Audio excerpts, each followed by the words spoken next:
Waalaikumsalam warahmatullahi wabarakatuh.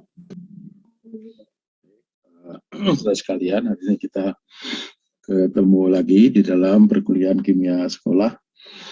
Agendanya hari ini kita melanjutkan diskusi kemarin ya. Kita masih ada kurikulum yang barangkali perlu kita lihat ya, 3 kurikulum itu. Setelah kemarin kita mulai mengurutkan ya berbagai macam peraturan perundangan yang kemudian mesti kita perhatikan, mesti kita pahami dengan baik ya bagi seorang calon guru ya. Dan nanti ke depannya ya setiap ketika Anda menjadi guru pun Anda juga harus mencermati peraturan-peraturan perundangan yang berlaku ya, karena itu akan menentukan arah ya dari proses pembelajaran yang kemudian kita lakukan dan juga menentukan nasib ya barangkali seorang guru ya. Dulu ketika sebelum undang-undang terkait dengan guru dan dosen ya diberlakukan, maka guru dan dosen itu tidak mendapatkan istilahnya tunjangan sertifikasi gitu. Ya, setelah itu diberlakukan ya maka kemudian bisa mendapatkan tunjangan sertifikasi di luar tetap gitu ya. Dan ini tentu saja akan merubah ya nasib dari guru itu.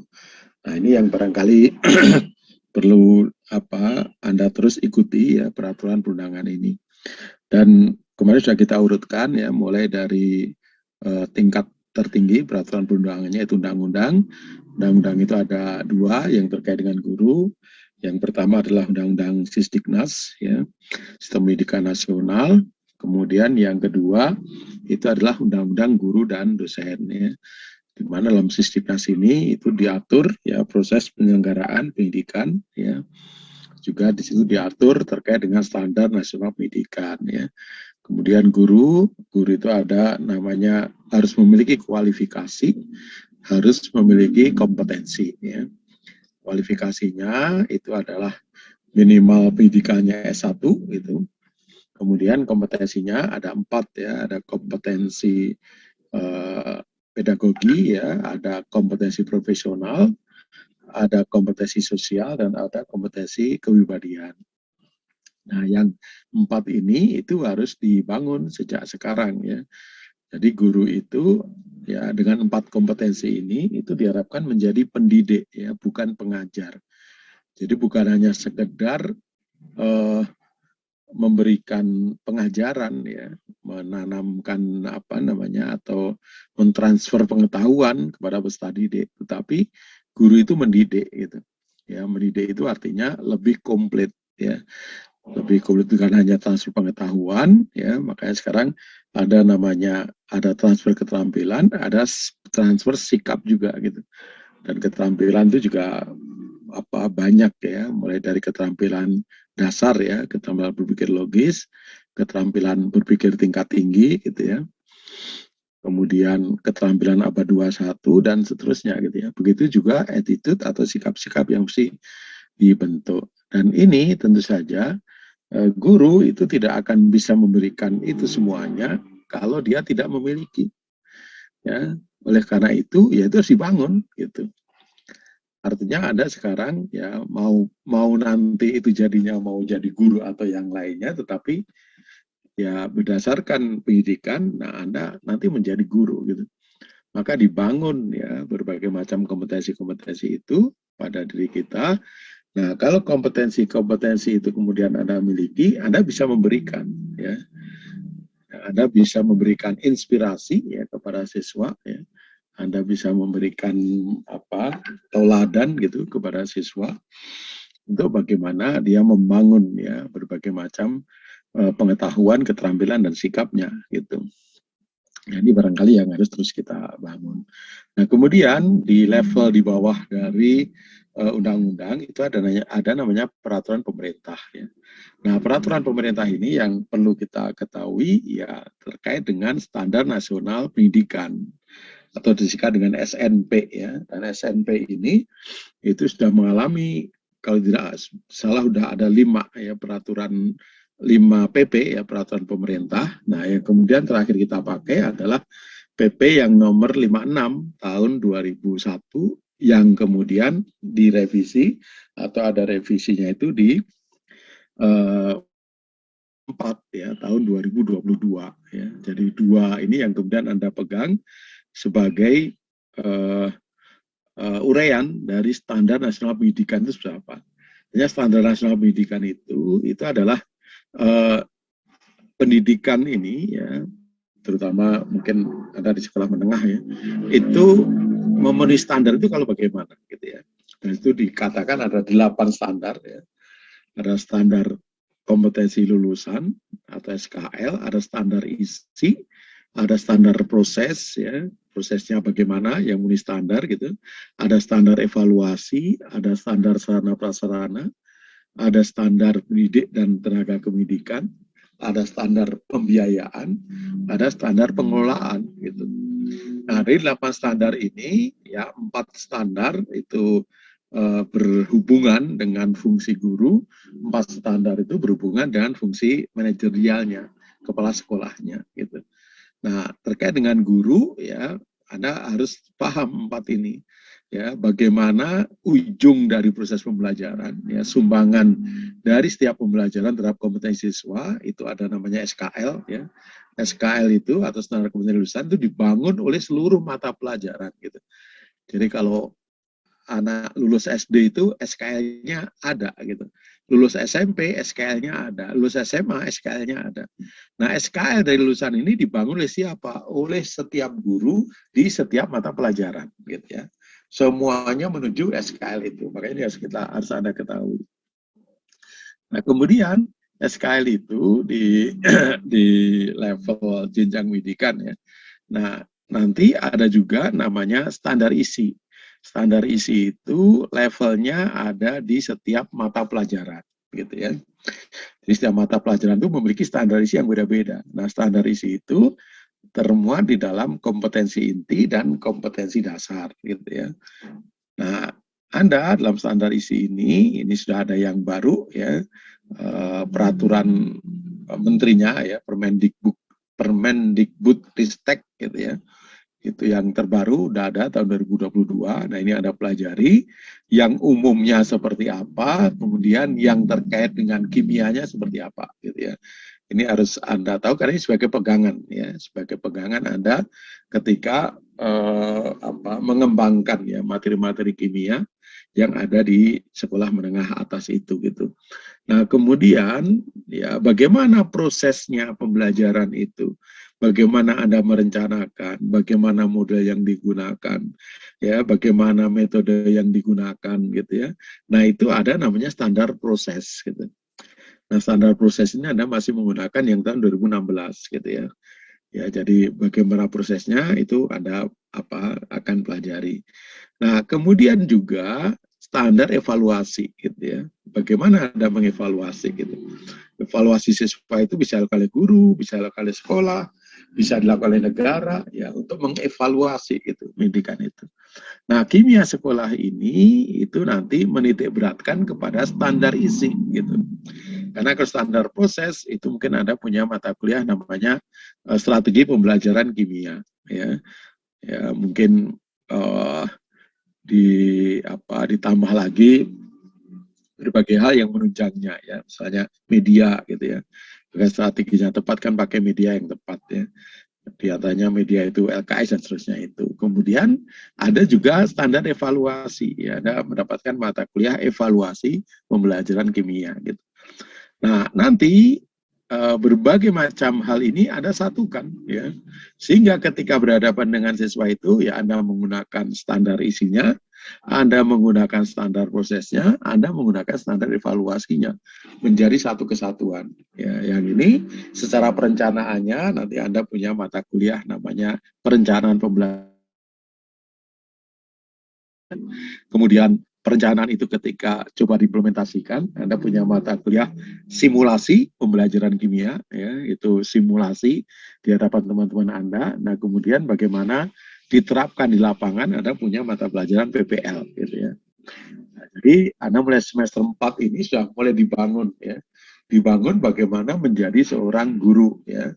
Di samping juga di sebelahnya Anda belajar materi-materi kimia ya.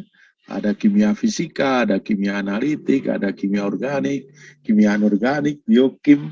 Nah, ini harusnya ini berfungsi juga ya untuk meningkatkan pengetahuan Anda terkait dengan kimia, sehingga Anda nanti tahu ya bagian mana yang kemudian perlu diajarkan kepada siswa, bagian mana yang kemudian sebagai pengetahuan Anda ya sebagai seorang sarjana kimia.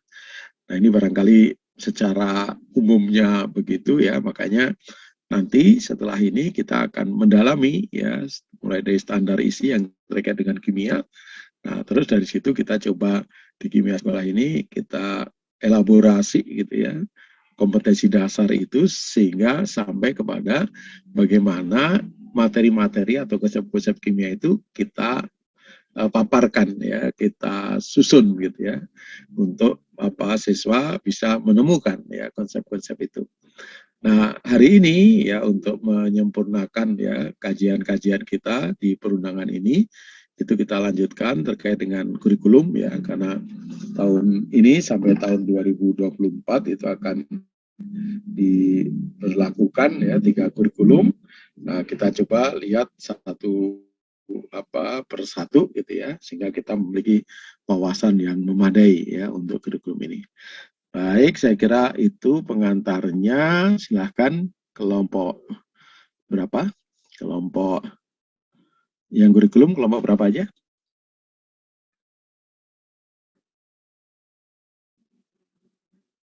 Kelompok 8, 9, 10, Pak.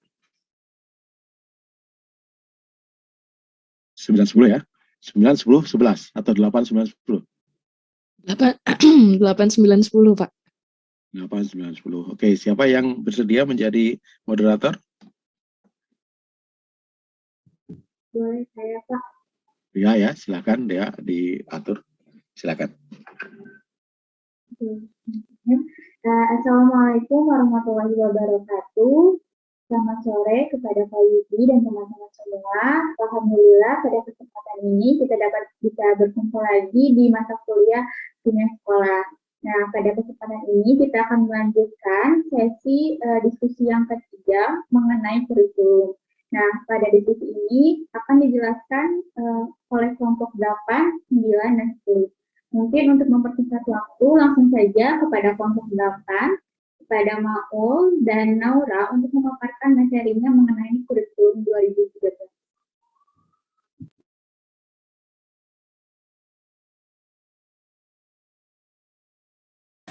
Oke, bismillahirrahmanirrahim. Terima kasih kesempatannya, Dea. Sebelumnya, apakah suara saya terdengar jelas? Terdengar, Maul. Oke, bismillahirrahmanirrahim. Kami dari kelompok 8 yang beranggotakan saya sendiri, Maulidah Hasanah, dan rekan saya, Naura Sabita, akan menjelaskan mengenai kurikulum 2013 SMA MA. Nah, kurikulum 2013 SMA MA ini diatur oleh Permendikbud nomor 36 tahun 2018 tentang perubahan atas Permendikbud nomor 59 tahun 2014 tentang kurikulum 2013 SMA MA dan diatur oleh Permendikbud nomor 37 tahun 2018 tentang perubahan atas Permendikbud nomor 24 tahun 2016 tentang kompetensi inti dan kompetensi dasar pelajaran pada kurikulum 2013 pendidikan dasar dan menengah. Nah, adapun kurikulum adalah seperangkat rencana dan pengaturan mengenai tujuan, isi, dan bahan pelajaran serta cara yang digunakan sebagai pedoman penyelenggaraan kegiatan pembelajaran untuk mencapai tujuan pendidikan tertentu. Nah, kurikulum ini nantinya digunakan sebagai cara yang diterapkan dalam kegiatan pembelajaran dan juga sebagai rencana dan pengaturan mengenai tujuan, isi, dan bahan pelajaran. Selanjutnya ada rasional pengembangan yang akan disampaikan oleh rekan saya. Kepadanya saya persilakan. Baik, terima kasih. Kemudian selanjutnya tentang rasional pengembangan dari kurikulum 2013 sendiri.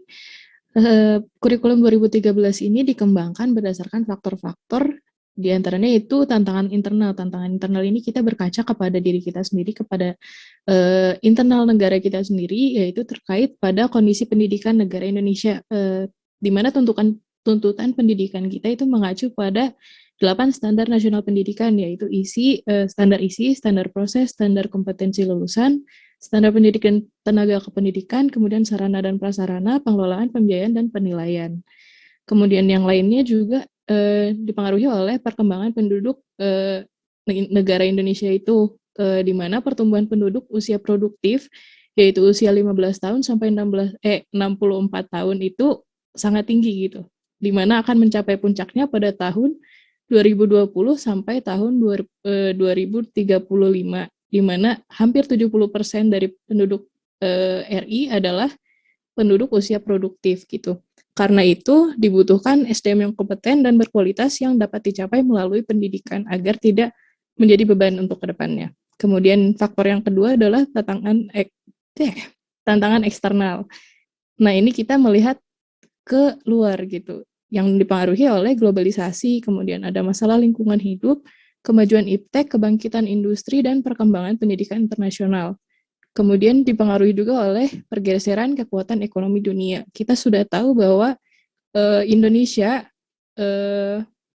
tidak mencapai ranking atau peringkat yang cukup tinggi gitu untuk penilaian PISA dan TIMSS gitu, Program for International Student Assessment dan Trends in International Mathematics and Science Study. Nah, di keduanya itu kita mencapai capaian yang kurang memuaskan karena materinya tidak dibahas di dalam kurikulum yang lama. Kemudian selanjutnya dipengaruhi oleh faktor penyempurnaan pola pikir gitu. Di penyempurnaan pola pikir ini, yang ingin dicapai oleh kurikulum 2013 adalah penguatan pendidikannya, jadi melalui student-centered learning gitu, yang dulunya masih di teacher-centered gitu. Makanya di kurikulum 2013 ini dianjurkan untuk menggunakan metode pembelajaran inquiry, problem-based learning, dan project-based learning. Kemudian untuk menggunakan pembelajaran yang interaktif, online, aktif mencari, belajar sendiri dan kelompok, dan juga berbasis multimedia. Kemudian faktor berikutnya adalah penguatan tata kelola kurikulum gitu, di mana kurikulum 2013 ini ingin mencapai tata kerja guru yang lebih kolaboratif, kemudian penguatan manajemen sekolah dari puncaknya dari pimpinannya, yaitu dari kepala sekolahnya, dan kemudian penguatan juga sarana dan prasarana. Kemudian faktor yang terakhir adalah penguatan materi, di mana materi-materi yang tidak dianggap relevan dengan zaman sekarang ini direduksi, dan yang relevan itu diperdalam dan diperluas. Kemudian selanjutnya akan dijelaskan oleh rekan saya. Baik, selanjutnya adalah kerangka dasar. Nah, kurikulum 2013 ini dilandasi oleh 5 landasan, yaitu landasan filosofis, landasan sosiologis, landasan psikopedagogis, landasan teoritis, dan landasan yuridis. Yang pertama itu ada landasan filosofis. Nah, kurikulum 2013 ini dikembangkan dengan landasan filosofis yang memberikan dasar bagi perkembangan seluruh potensi peserta didik menjadi manusia Indonesia yang berkualitas, sebagaimana yang tercantum dalam Tujuan Pendidikan Nasional. Yang kedua itu ada landasan sosiologis. Kurikulum 2013 ini dikembangkan atas dasar adanya kebutuhan akan perubahan rancangan dan proses pendidikan dalam rangka memenuhi dinamika kehidupan sebagaimana termaktub dalam Tujuan Pendidikan Nasional. Nah, hal ini dimaksudkan agar pendidikan selalu dapat menjawab tuntutan perubahan zaman dan teknologi. Dengan demikian, keluaran atau lulusan pendidikan ini nantinya akan mampu memberikan kontribusi yang maksimal atau secara optimal dalam upaya membangun masyarakat yang berbasis pengetahuan. Yang ketiga adalah landasan psikopedagogis. Nah, konsepsi ini menuntut bahwa kurikulum itu harus didudukan sebagai wahana pendewasaan peserta didik yang sesuai dengan perkembangan psikologisnya dari mendapatkan perlakuan pedagogis sesuai dengan konteks lingkungan dan zamannya. Nah, kebutuhan ini juga terutama menjadi prioritas dalam merancang kurikulum untuk jenjang pendidikan menengah, nah khususnya SMA. Nah, oleh karena itu, implementasi pendidikan di SMA yang mungkin selama ini lebih menekankan pada pengetahuan, ini perlu dikembangkan kembali menjadi kurikulum yang lebih menekankan pada proses pembangunan sikap, pengetahuan, dan keterampilan peserta didik. Nah, proses ini dapat melalui berbagai cara atau berbagai pendekatan yang dapat mencerdaskan dalam mendidik. Yang keempat itu adalah landasan teoritis. Nah, kurikulum 2013 dikembangkan atas teori pendidikan berdasarkan standar dan teori kurikulum berbasis kompetensi. Nah, pendidikan berdasarkan standar itu menetapkan adanya standar nasional sebagai kualitas minimal warga negara yang dirinci menjadi standar isi, standar proses, standar kompetensi lulusan, standar pendidik dan tenaga kependidikan, standar sarana dan prasarana, standar pengelolaan, standar pembiayaan, dan standar penilaian pendidikan. Nah, kurikulum berbasis kompetensi dirancang untuk memberikan pengalaman belajar seluas-luasnya pada peserta didik dalam mengembangkan kemampuan untuk bersikap, berpengetahuan, dan bertindak. Yang terakhir ada landasan yuridis. Adapun landasan yuridis dari kurikulum 2013 SMA-MA ini, yang pertama ada Undang-Undang Dasar tahun 1945, Undang-Undang Nomor 20 Tahun 2003 tentang Sistem Pendidikan Nasional, Undang-Undang Nomor 17 Tahun 2005 tentang Rencana Pembangunan Jangka Panjang Nasional, dan PP Nomor 19 Tahun 2005 tentang Standar Nasional Pendidikan, sebagaimana telah diubah menjadi PP Nomor 32 Tahun 2013.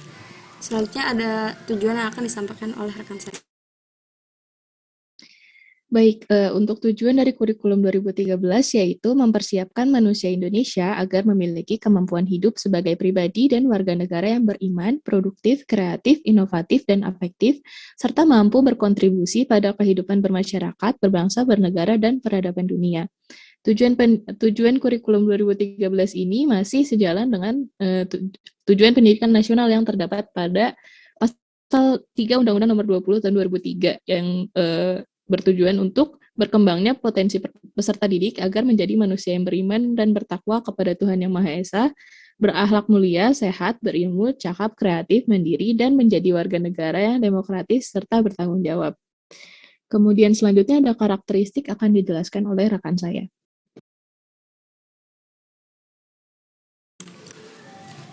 Karakteristik kurikulum 2013 ini ada 6. Yang pertama itu adalah memberi waktu untuk mengembangkan sikap, pengetahuan, dan keterampilan. Sebagaimana telah dijelaskan bahwa yang sebelumnya mungkin lebih menekankan kepada pengetahuan, pada kurikulum ini diatur agar siswa itu diberikan waktu yang luas atau diberikan kesempatan yang luas untuk mengembangkan sikap, pengetahuan, dan keterampilan, sehingga tidak hanya pengetahuannya saja yang dapat dikembangkan, tetapi sikap dan keterampilannya juga mampu seimbang dengan pengetahuan yang dimilikinya. Yang kedua itu ada mengembangkan kompetensi dasar berdasarkan prinsip akumulatif, saling memperkuat dan memperkaya antar mata pelajaran dan jenjang kuliah. Yang ketiga ada mengembangkan keseimbangan antara sikap, pengetahuan, dan keterampilan dan penerapannya, sebagaimana karakteristik yang pertama.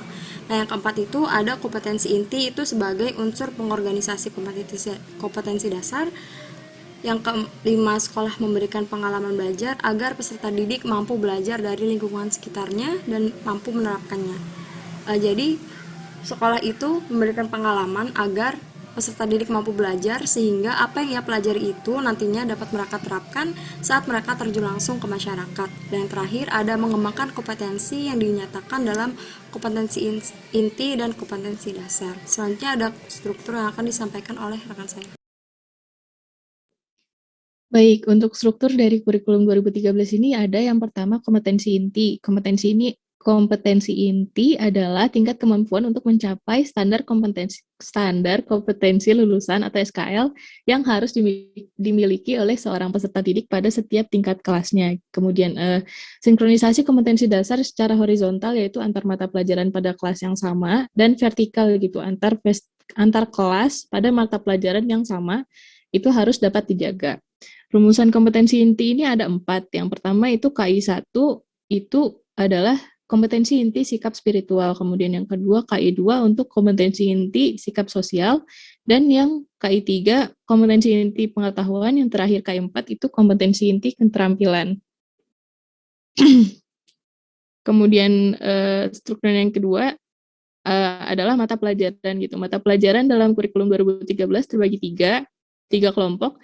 Kelompok yang pertama itu kelompok A, yaitu mata pelajaran umum, itu adalah program kurikuler yang bertujuan untuk mengembangkan kompetensi sikap, kompetensi pengetahuan, dan kompetensi keterampilan peserta didik sebagai dasar penguatan kemampuan dalam kehidupan bermasyarakat, berbangsa, dan bernegara. Yang termasuk ke dalam mata pelajaran kelompok A umum ini adalah pendidikan agama dan budi pekerti, pendidikan kewarganegaraan, bahasa Indonesia, matematika, sejarah Indonesia, dan bahasa Inggris.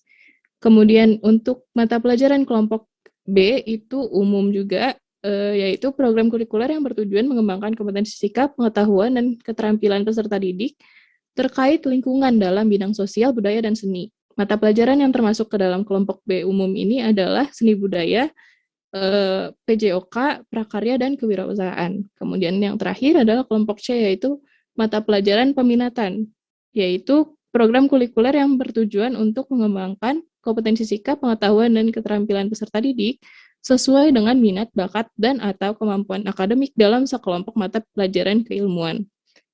Untuk kelompok C ini akan terbagi 3 lagi gitu, meliputi IPA, IPS, dan bahasa dan budaya. Yang termasuk ke dalam kelompok IPA adalah kimia, fisika, biologi, dan matematika peminatan. Kemudian IPS ada geografi, sosiologi, ekonomi, dan sejarah peminatan. Bahasa dan budaya ada bahasa dan sastra Indonesia, bahasa dan sastra Inggris, bahasa dan sastra asing lainnya bisa Arab, Mandarin, Jepang, Korea, Jerman, Prancis, atau yang lainnya, dan antropologi. Kemudian untuk kelompok A dan C, muatan dan acuannya itu dikembangkan oleh pusat. Sedangkan kelompok B dapat dilengkapi dengan konten lokal berdiri sendiri, seperti contohnya bahasa daerah. Kemudian untuk yang ketiga, strukturnya adalah mata pelajaran pilihan, yaitu mata pelajaran yang dikembangkan berdasarkan kebutuhan dan perkembangan keilmuan, teknologi, dan seni yang memiliki tingkat urgensi yang tinggi dan memiliki manfaat jangka panjang bagi bangsa Indonesia. Peserta didik akan diperkenankan untuk memilih mata pelajaran lintas minat atau mata pelajaran pendalaman minat. Untuk pemilihan peminatan itu dapat dilakukan sesuai rapor SMP atau MTS-nya, nilai UN, rekomendasi dari bimbingan dan konseling, placement test, atau tes minat bakat. Peserta didik diperbolehkan untuk pindah peminatan terakhir di awal semester 2 kelas 10. Kemudian peserta didik memilih minimal 3 dari 4 mata pelajaran minat dan yang satunya dapat dialihkan ke pelajaran lintas minat. Untuk peminatan IPA atau IPS, lintas minatnya harus di luar dari peminatannya. Namun untuk peminatan bahasa dan budaya itu diperbolehkan untuk memilih dari peminatannya itu sendiri. Kemudian ada mata pelajaran informatika. Nah, informatika ini merupakan salah satu disiplin ilmu yang berfungsi untuk memberikan kemampuan berpikir manusia dalam mengatasi persoalan-persoalan yang semakin kompleks agar dapat bersaing di abad ke-21. Mata pelajaran informatika ini bersifat pilihan dan sesuai dengan ketersediaan guru, sarana, dan prasarana. Mata pelajaran informatika ini yang menjadi pembeda antara, yang diatur dalam peraturan yang baru yang tahun 2018 ini. Revisinya adalah mata pelajaran informatika. Kemudian struktur yang berikutnya adalah beban belajar. Beban belajar adalah keseluruhan kegiatan yang harus diikuti peserta didik dalam 1 minggu, 1 semester, dan 1 tahun pembelajaran. Beban belajar untuk di SMA atau MA itu untuk kelas 10 minimal 42 jam pelajaran per minggu, 18 minggu per semester. Untuk kelas 11 minimal 44 jam pelajaran per minggu, 18 minggu per semester, dan kelas 12 minimal 44 jam pelajaran per minggu, 18 minggu per semester. Ini untuk semester ganjil, dan 14 minggu per semester untuk semester genap. Kemudian beban belajar bagi SMA atau MA yang menyelenggarakan sistem kredit semester atau SKS, itu diatur dalam pedoman SKS.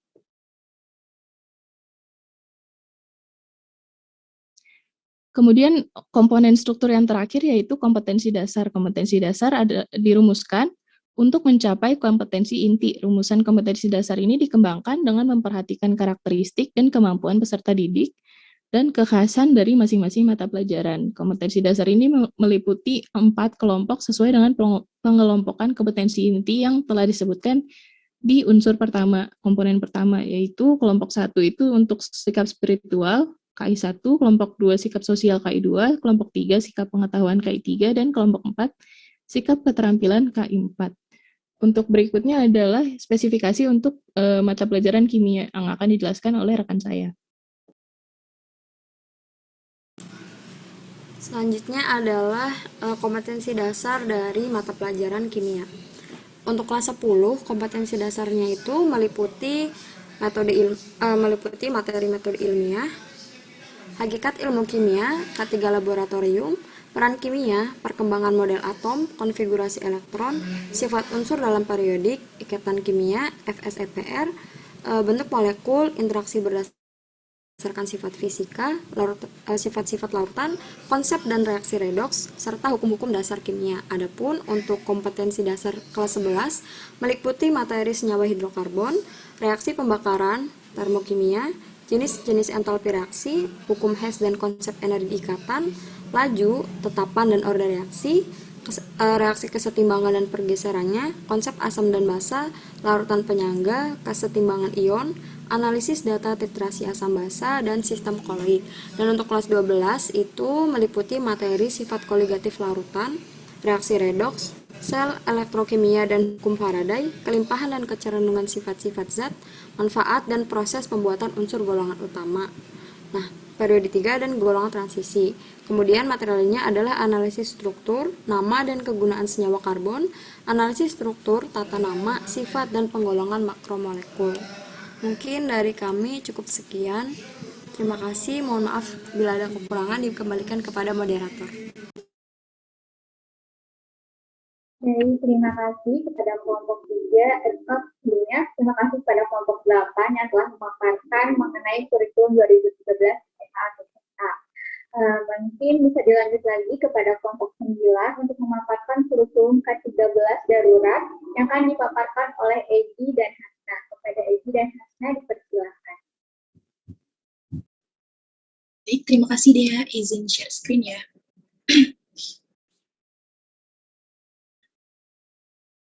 Apakah sudah terlihat?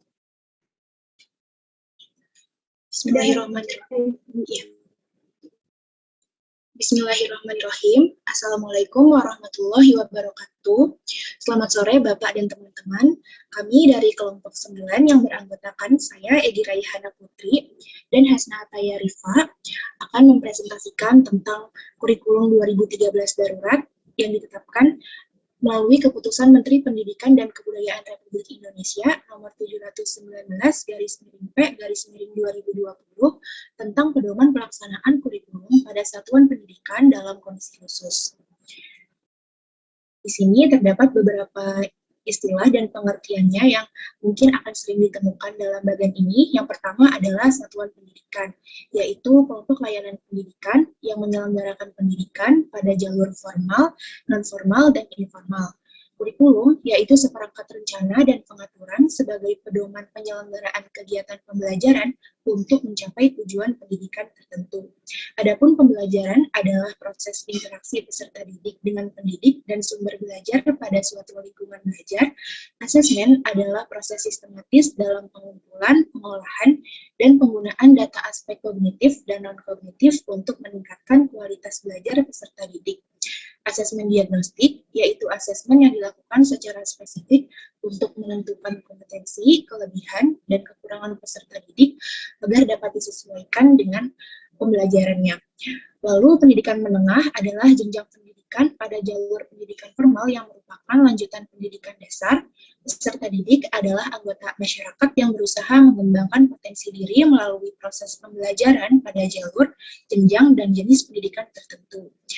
Lalu kondisi khusus dalam hal ini yaitu suatu keadaan bencana yang ditetapkan oleh pemerintah pusat atau pemerintah daerah.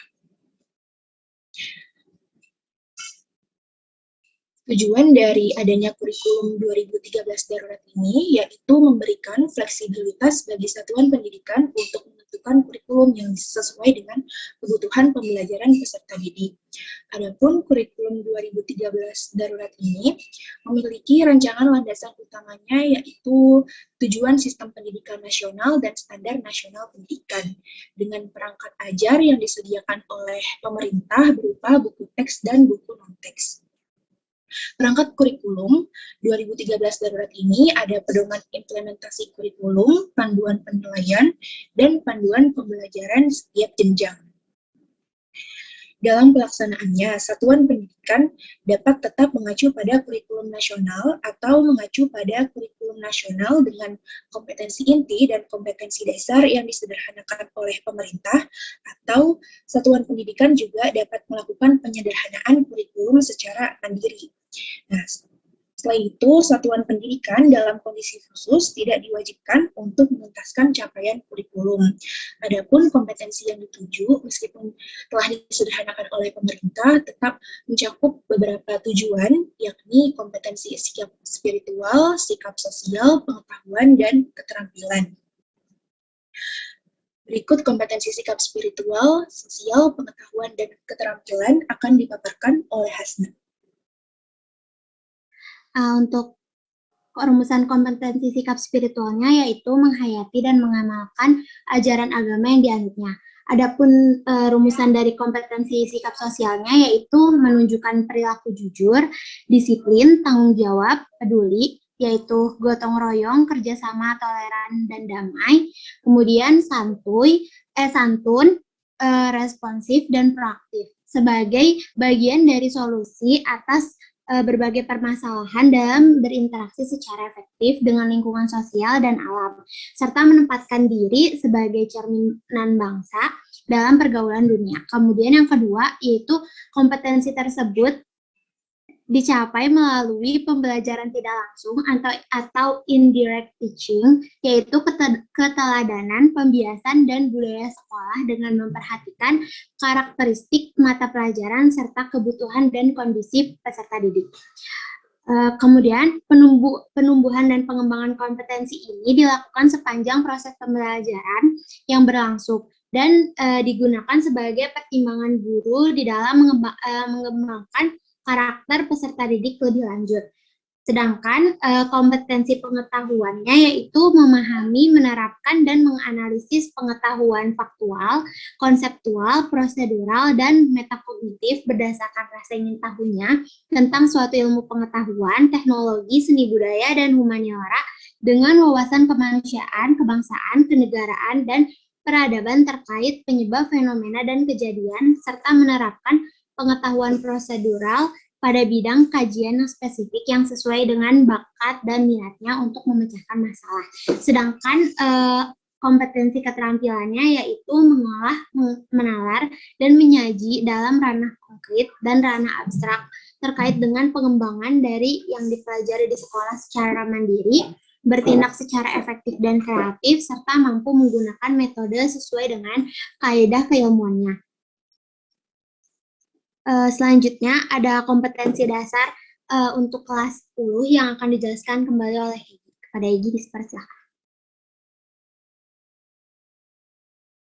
Untuk kompetensi dasar kelas 10, pada KD 3.1 menganalisis perkembangan model atom dari model atom bor dan mekanika gelombang, lalu menjelaskan konfigurasi elektron terluar untuk setiap golongan dalam tabel periodik, menganalisis kemiripan sifat unsur dalam golongan dan keperiodikannya, membandingkan ikatan ion, ikatan kovalen koordinasi, dan ikatan logam, serta kaitannya dengan sifat zat.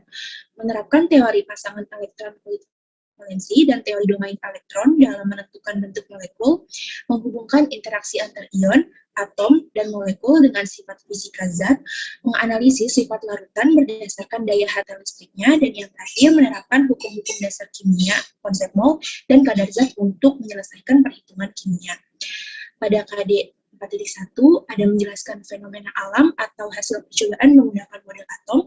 4.2 menentukan letak suatu unsur dalam tabel periodik berdasarkan konfigurasi elektron. 4.3 menyajikan hasil analisis data-data unsur dalam kaitannya dengan kemiripan dan sifat keperiodikan unsur. 4.4 merancang dan melakukan percobaan untuk menunjukkan karakteristik senyawa ion atau senyawa kovalen berdasarkan beberapa sifat fisika. 4.5 membuat model bentuk molekul dengan menggunakan bahan-bahan yang ada di lingkungan sekitar atau perangkat lunak komputer. 4.6 menerapkan prinsip interaksi antar ion, atom, dan molekul dalam menjelaskan sifat-sifat fisik zat di sekitarnya. 4.7 membedakan daya hantar listrik berbagai larutan melalui perancangan dan pelaksanaan percobaan. 4.8 menganalisis data hasil percobaan menggunakan hukum-hukum dasar kimia kuantitatif. Untuk kompetensi dasar kelas 11 akan dipaparkan oleh Hasna. Selanjutnya ada kompetensi dasar untuk kelas 11. Untuk kompetensi dasar 3.1 yaitu mengidentifikasi reaksi pembakaran yang sempurna dan tidak sempurna serta sifat zat hasil pembakaran. Kemudian 3.2 menjelaskan konsep perubahan entalpi reaksi pada tekanan tetap dalam persamaan termokimia. 3.3 menjelaskan entalpi reaksi, hukum Hess, dan konsep energi ikatan. 3.4 menjelaskan faktor-faktor yang mempengaruhi laju reaksi menggunakan teori tumbukan. 3.5 menentukan order reaksi dan tetapan laju reaksi berdasarkan data hasil percobaan. 3.6 menjelaskan reaksi kesetimbangan di dalam hubungan antara reaksi dan hasil reaksi. 3.7 menganalisis faktor-faktor yang mempengaruhi pergeseran arah kesetimbangan dan penerapan dalam industri. 3.8 menjelaskan konsep asam dan basa serta kekuatannya dan kesetimbangan pengionnya dalam larutan. 3.9 menganalisis kesetimbangan ion dalam larutan garam dan menghubungkan pH-nya. 3.10 menjelaskan prinsip kerja, perhitungan pH, dan peran larutan penyangga dalam tubuh makhluk hidup. 3.11 menganalisis data hasil berbagai jenis titrasi asam dan basa.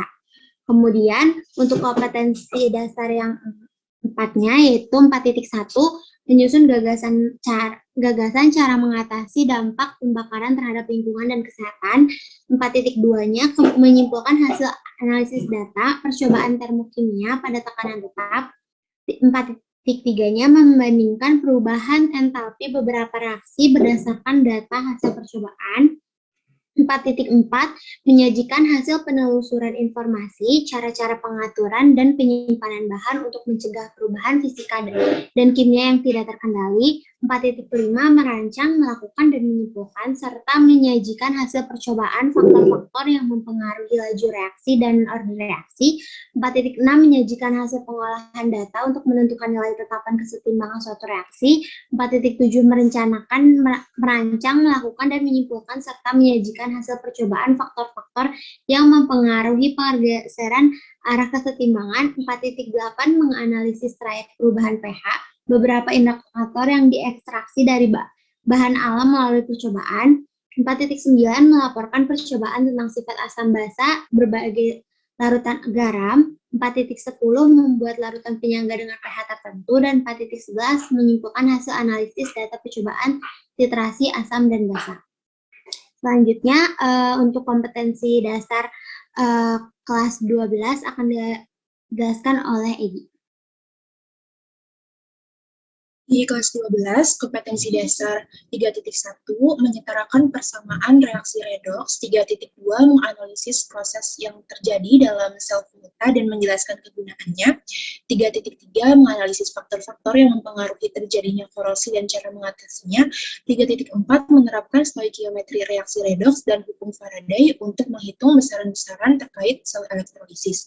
3.5 menganalisis struktur, tata nama, sifat, sintesis, dan kegunaan senyawa karbon.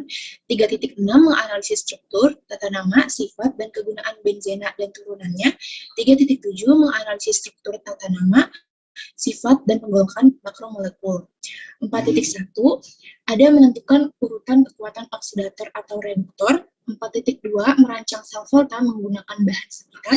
4.3 mengajukan gagasan untuk mencegah dan mengatasi terjadinya korosi. 4.4 menyajikan rancangan prosedur penyimpanan benda dari logam dengan ketebalan lapisan dan luas tertentu. 4.5 menyajikan rancangan percobaan sintesis senyawa karbon, identifikasi gugus fungsi, dan penafsiran data spektrum inframerah. 4.6 menyajikan hasil penelusuran informasi beberapa turunan benzena yang berbahaya dan tidak berbahaya. 4.7 menganalisis hasil penelusuran informasi mengenai pembuatan dan dampak suatu produk dari makromolekul. Selanjutnya tentang asesmen dan pembelajaran akan dilanjutkan oleh Hasan. Selanjutnya ada pembelajaran. Pembelajaran dalam kondisi khusus ini tetap dilaksanakan berdasarkan beberapa prinsip. Yang pertama, aktif. Aktif di sini yaitu pembelajaran mendorong keterlibatan penuh peserta didik dalam dalam perkembangan belajarnya, mempelajari bagaimana dirinya bisa belajar, kemudian merefleksikan pengalaman belajarnya dan menanamkan pola pikir bertumbuhnya. Kemudian yang kedua ada relasi sehat antara pihak yang terlibat, yaitu pembelajaran ini mendorong semua pihak agar terlibat untuk menaruh pengharapan yang tinggi terhadap perkembangan belajar peserta didik, yang menciptakan rasa aman, saling menghargai, percaya, dan peduli terlepas dari keragaman latar belakang peserta didik. Yang ketiga itu inklusif, yaitu pembelajaran yang bebas dari diskriminan, suku, agama, ras, dan antar golongan atau SARA, tidak meninggalkan peserta didik manapun, termasuk peserta didik berkebutuhan khusus, disabilitas, serta memberikan pengembangan ruang untuk identitas, kemampuan, minat, bakat, serta kebutuhan peserta didik. Kemudian yang keempat yaitu keragaman budaya. Keragaman budaya ini dimaksudkan pembelajar mencerminkan dan merespon keragaman budaya Indonesia yang menjadikannya sebagai kekuatan untuk merefleksikan pengalaman kebinekaannya serta menghargai nilai dan budaya bangsa. Kemudian yang kelima itu berorientasi sosial, yaitu mendorong agar peserta didik untuk memaknai dirinya sebagai bagian dari suatu lingkungan, serta melibatkan keluarga dan masyarakat. Yang keenam yaitu berorientasi pada masa depan, yaitu pembelajar mendorong peserta didik untuk mengeksplorasi isu dan kebutuhan di masa depan, serta keseimbangan ekologi sebagai warga dunia yang bertanggung jawab dan berdaya. Kemudian yang selanjutnya itu sesuai dengan kemampuan dan kebutuhan peserta didik. Itu pembelajaran difokuskan kepada tahap dan kebutuhannya, yaitu berfokus pada penguasaan kompetensi, berpusat pada peserta didik untuk mengembangkan kepercayaan dan keberhargaan dirinya. Kemudian yang selanjutnya yaitu menyenangkan, di mana pembelajaran mendorong peserta didik agar senang untuk belajar dan terus menumbuhkan rasa tertantang bagi dirinya, serta dapat memotivasi dirinya untuk aktif dan kreatif dan bertanggung jawab pada kesepakatan yang dibuat bersama. Nah, pembelajarannya itu diawali dengan asesmen diagnostik, di mana apabila lulus, maka akan ada dua hasil, yaitu lulus dan tertinggal. Apabila peserta didik yang berkembang atau hasilnya itu tertinggal berdasarkan hasil asesmen diagnostik, maka diberikan pendampingan belajar secara afirmatif. Kemudian pembelajaran dalam kondisi khusus ini dilaksanakan secara kontekstual dan bermakna dengan menggunakan berbagai strategi yang sesuai dengan kebutuhan dan kondisi peserta didik, satuan pendidik, dan daerah, serta memenuhi prinsip pembelajaran. Kemudian yang selanjutnya ada asesmen. Asesmen ini dalam kondisi khusus tetap dilaksanakan, namun tetap berdasarkan ke-6 prinsip tersebut. Yang pertama ada valid, yaitu asesmennya menghasilkan informasi yang sahih mengenai pencapaian peserta didik. Kemudian reliable, yaitu asesmen menghasilkan informasi yang konsisten dan dapat dipercaya tentang pencapaian peserta didik. Kemudian ada adil, yaitu asesmen yang dilaksanakannya tidak merugikan peserta didik tertentu. Kemudian ada fleksibel, yaitu asesmen yang dilaksanakannya sesuai dengan kondisi dan kebutuhan peserta didik dan satuan pendidikan. Kemudian otentik, yaitu asesmen ini terfokus pada capaian pembelajaran peserta didik dalam konteks penyelesaian masalah dalam kehidupan sehari-hari. Kemudian terintegrasi, yaitu asesmennya dilaksanakan sebagai bagian integral dari pembelajaran sehingga menghasilkan umpan balik yang berguna untuk memperbaiki proses dan hasil belajar peserta didik. Nah, hasil asesmen ini akan digunakan oleh pendidik, peserta didik, orang tua atau wali yang menjadi umpan balik dalam perbaikan pembelajaran.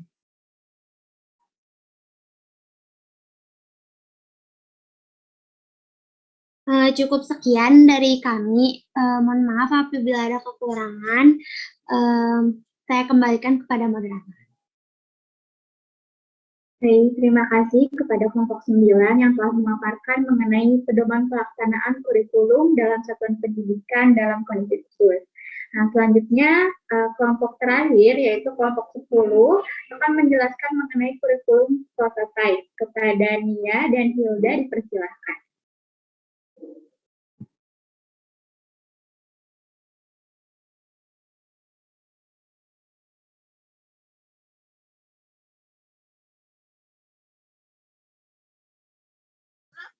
Nah, jadinya dilabraknya tuh sambil dinyanyiin satu lorong gitu. Jadi satu geng itu nyanyi dari lorong jauh banget ya. Apa sih? Tuti, apa lagu Susinya Sule kan enggak ya? Tahu-tahu Susis. Oh iya Susis, ya Susis.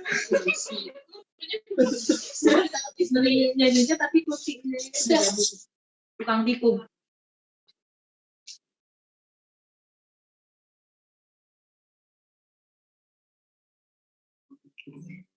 Baik, Assalamualaikum warahmatullahi wabarakatuh.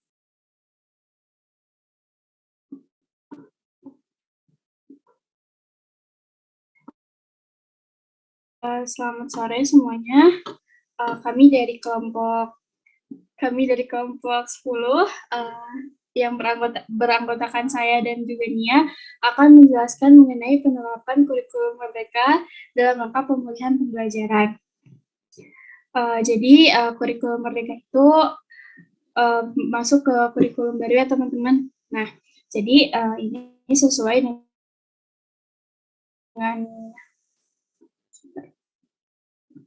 mohon maaf, saya akan ganti share screen itu. Nah, jadi ini berdasarkan keputusan Menteri Pendidikan, Kebudayaan, Riset dan Teknologi nomor 56/M/2022. Nah, jadi kurikulum Merdeka ini tuh berlandaskan pada tujuan sistem pendidikan nasional dan standar nasional pendidikan. Nah, yang membedakan kurikulum Merdeka dengan kurikulum yang lain ini salah satunya yaitu disebut dengan profil Pancasila. Nah, di dalam kurikulum Merdeka ini terdapat profil Pancasila. Nah, yaitu ada beriman, bertakwa kepada Tuhan Yang Maha Esa, berakhlak mulia, berkebinekaan global, bergotong royong, kreatif, benar kritis, dan mandiri. Nah, profil Pancasila juga ini termasuk ke dalam proses pembelajaran. Nah, jadi karakteristik utama dari kurikulum Merdeka ini, pembelajarannya berbasis proyek. Nah, tujuannya itu untuk mengembangkan soft skills peserta didik dan sila. Lalu ada fokus pada materi esensial. Nah, jadi pembelajarannya fokus pada materi esensial. Jadi peserta didik memiliki waktu yang cukup untuk memperdalam kompetensi dasar seperti literasi dan numerasi. Lalu yang ketiga terdapat fleksibilitas bagi guru. Jadi guru senantiasa melakukan pembelajaran sesuai dengan kemampuan peserta didiknya. Seperti yang kita ketahui ya bahwa peserta didik itu setiap daerah atau setiap sekolah pun berbeda-beda. Jadi guru diberi kebebasan untuk menyesuaikannya dengan konteks dan muatan lokalnya. Nah, jadi kurikulum Merdeka ini tuh berjalan secara bertahap. Jadi tahun pertama itu dilaksanakan oleh kelas 10 terlebih dahulu. Lalu tahun kedua itu dilaksanakan dari kelas 10 dan kelas 11. Lalu nanti tahun ketiga dilaksanakan oleh kelas 10, kelas 11, dan kelas 12. Untuk selanjutnya akan dibahas mengenai struktur kurikulum. Yang terdapat dua pembahasan, yaitu mengenai struktur kurikulum SMA atau MA dan juga struktur kurikulum SMK. Nah, pada struktur kurikulum jenjang SMA ini terbagi menjadi dua fase, yaitu ada fase E dan juga fase F. Fase E ini merupakan fase di dalam kurikulum Merdeka yang ditujukan untuk siswa kelas 10, di mana pada fase E ini mata pelajaran IPA dan IPS di kelas 10 belum dipisahkan menjadi mata pelajaran yang spesifik gitu. Kemudian di kelas 10 juga peserta didik mempelajari mata pelajaran umum dan belum ada mata pelajaran pilihan. Sedangkan yang kedua yaitu ada fase F. Fase F ini merupakan fase dalam kurikulum Merdeka yang ditujukan kepada kelas 11 dan kelas 12. Di mana pada fase F ini struktur mata pelajarannya sudah terbagi menjadi 5 kelompok yang memiliki ketentuan pengimplementasiannya masing-masing. 5 kelompok ini adalah yang pertama ada kelompok mata pelajaran umum. Ketentuan pada kelompok mata pelajaran umum ini, setiap SMA atau MA wajib mengajarkan seluruh mata pelajaran dalam kelompok ini dan wajib diikuti oleh semua peserta didik SMA atau MA. Yang termasuk ke dalam kelompok mata pelajaran umum ini ada pendidikan agama dan budi pekerti, kemudian pendidikan Pancasila, ada pendidikan bahasa Indonesia, matematika, bahasa Inggris, PJOK, sejarah, dan juga seni budaya. Kemudian kelompok yang kedua itu ada kelompok mata pelajaran matematika dan ilmu pengetahuan alam atau MIPA. Ketentuannya adalah setiap SMA atau MA wajib menyediakan paling sedikit 3 mata pelajaran dalam kelompok ini. Mata pelajaran yang termasuk ke dalam kelompok MIPA adalah ada biologi, kimia, fisika, informatika, dan juga matematika tingkat lanjut. Kemudian kelompok yang ketiga adalah kelompok mata pelajaran ilmu pengetahuan sosial. Ketentuannya adalah setiap SMA atau MA wajib menyediakan paling sedikit 3 mata pelajaran dalam kelompok ini. Mata pelajaran yang termasuk ke dalam kelompok mata pelajaran ilmu pengetahuan sosial itu ada sosiologi, ekonomi, geografi, dan juga antropologi. Kelompok yang keempat yaitu kelompok mata pelajaran bahasa dan budaya. Ketentuannya adalah dibuka sesuai dengan sumber daya yang tersedia di SMA atau MA. Nah, mata pelajaran yang termasuk ke dalam kelompok mata pelajaran bahasa dan budaya ini, yaitu ada bahasa Indonesia tingkat lanjut, kemudian ada bahasa Inggris tingkat lanjut, bahasa Korea, bahasa Mandarin, bahasa Jepang, bahasa Jerman, dan juga bahasa Prancis. Dan kelompok yang kelima yaitu kelompok mata pelajaran vokasi dan prakarya. Ketentuan kelompok mata pelajaran ini juga disesuaikan dengan sumber daya yang tersedia di SMA atau MA. Mata pelajaran yang termasuk ke dalam kelompok ini adalah prakarya dan juga kewirausahaan. Kemudian selanjutnya ada struktur kurikulum di SMK. Struktur kurikulum di SMK ini terbagi menjadi 2, yaitu ada pembelajaran intrakurikuler dan juga proyek penguatan profil Pancasila yang dialokasikan sekitar 30% dari total jam pelajaran per tahun. Nah, pada pembelajaran intrakurikulernya ada 2 mata dibagi menjadi 2, yaitu ada mata pelajaran umum dan juga ada mata pelajaran kejuruan. Yang termasuk ke dalam mata pelajaran umum sama seperti pada struktur kurikulum SMA. Sedangkan untuk mata pelajaran kejuruan yang termasuk ke dalam mata pelajaran kejuruannya itu ada matematika, bahasa Inggris, informatika, proyek IPA dan IPS, dan juga dasar-dasar program keahlian. Oke, lalu ada capaian pembelajaran. Nah, capaian pembelajaran sendiri merupakan kompetensi belajar yang harus dicapai peserta didik pada setiap fase. Seperti yang telah kita ketahui bahwa dalam SMA itu dibagi 2 fase, ada fase E dan fase F. Nah, pada fase E itu atau pada akhir fase 10, peserta didik itu diharapkan memiliki kemampuan untuk merespon isu-isu global dan berperan aktif dalam memberikan penyelesaian masalah. Nah, kemampuan tersebut bisa meliputi mengidentifikasi atau mengajukan gagasan, merancang solusi, atau mengambil keputusan, dan mengkomunikasikan dalam bentuk proyek sederhana. Lalu, nah, semua itu permasalahannya itu diambil dari permasalahan-permasalahan yang terjadi di sekitar peserta didik, seperti pemanasan global, pencemaran lingkungan, bioteknologi kimia dalam kehidupan sehari-hari, pemanfaatan limbah, pandemi. Nah, semuanya itu dicapai untuk sesuai dengan SDG atau Sustainable Development Goals. Lalu, pada fase F itu, atau pada kelas 11 ataupun kelas 12, peserta didik itu diharapkan mampu menerapkan operasi matematika dalam perhitungan kimia, atau mempelajari sifat, struktur, atau interaksi partikel dalam membentuk berbagai senyawa misalnya. Selain itu, diharapkan juga memahami dan menjelaskan aspek energi, laju, dan kesetimbangan reaksi kimia, seperti yang materi-materi pada kurikulum sebelumnya. Nah, selain itu, peserta didik itu diharapkan mampu menjelaskan penerapan berbagai konsep kimia dalam keseharian dan menunjukkan bahwa perkembangan ilmu kimia itu menghasilkan berbagai ide. Selain itu juga ada peserta didik memiliki pengetahuan kimia lebih mendalam sehingga menemukan minat sekaligus membantu peserta didik untuk dapat melanjutkan ke jenjang pendidikan berikutnya agar dapat mencapai masa depan yang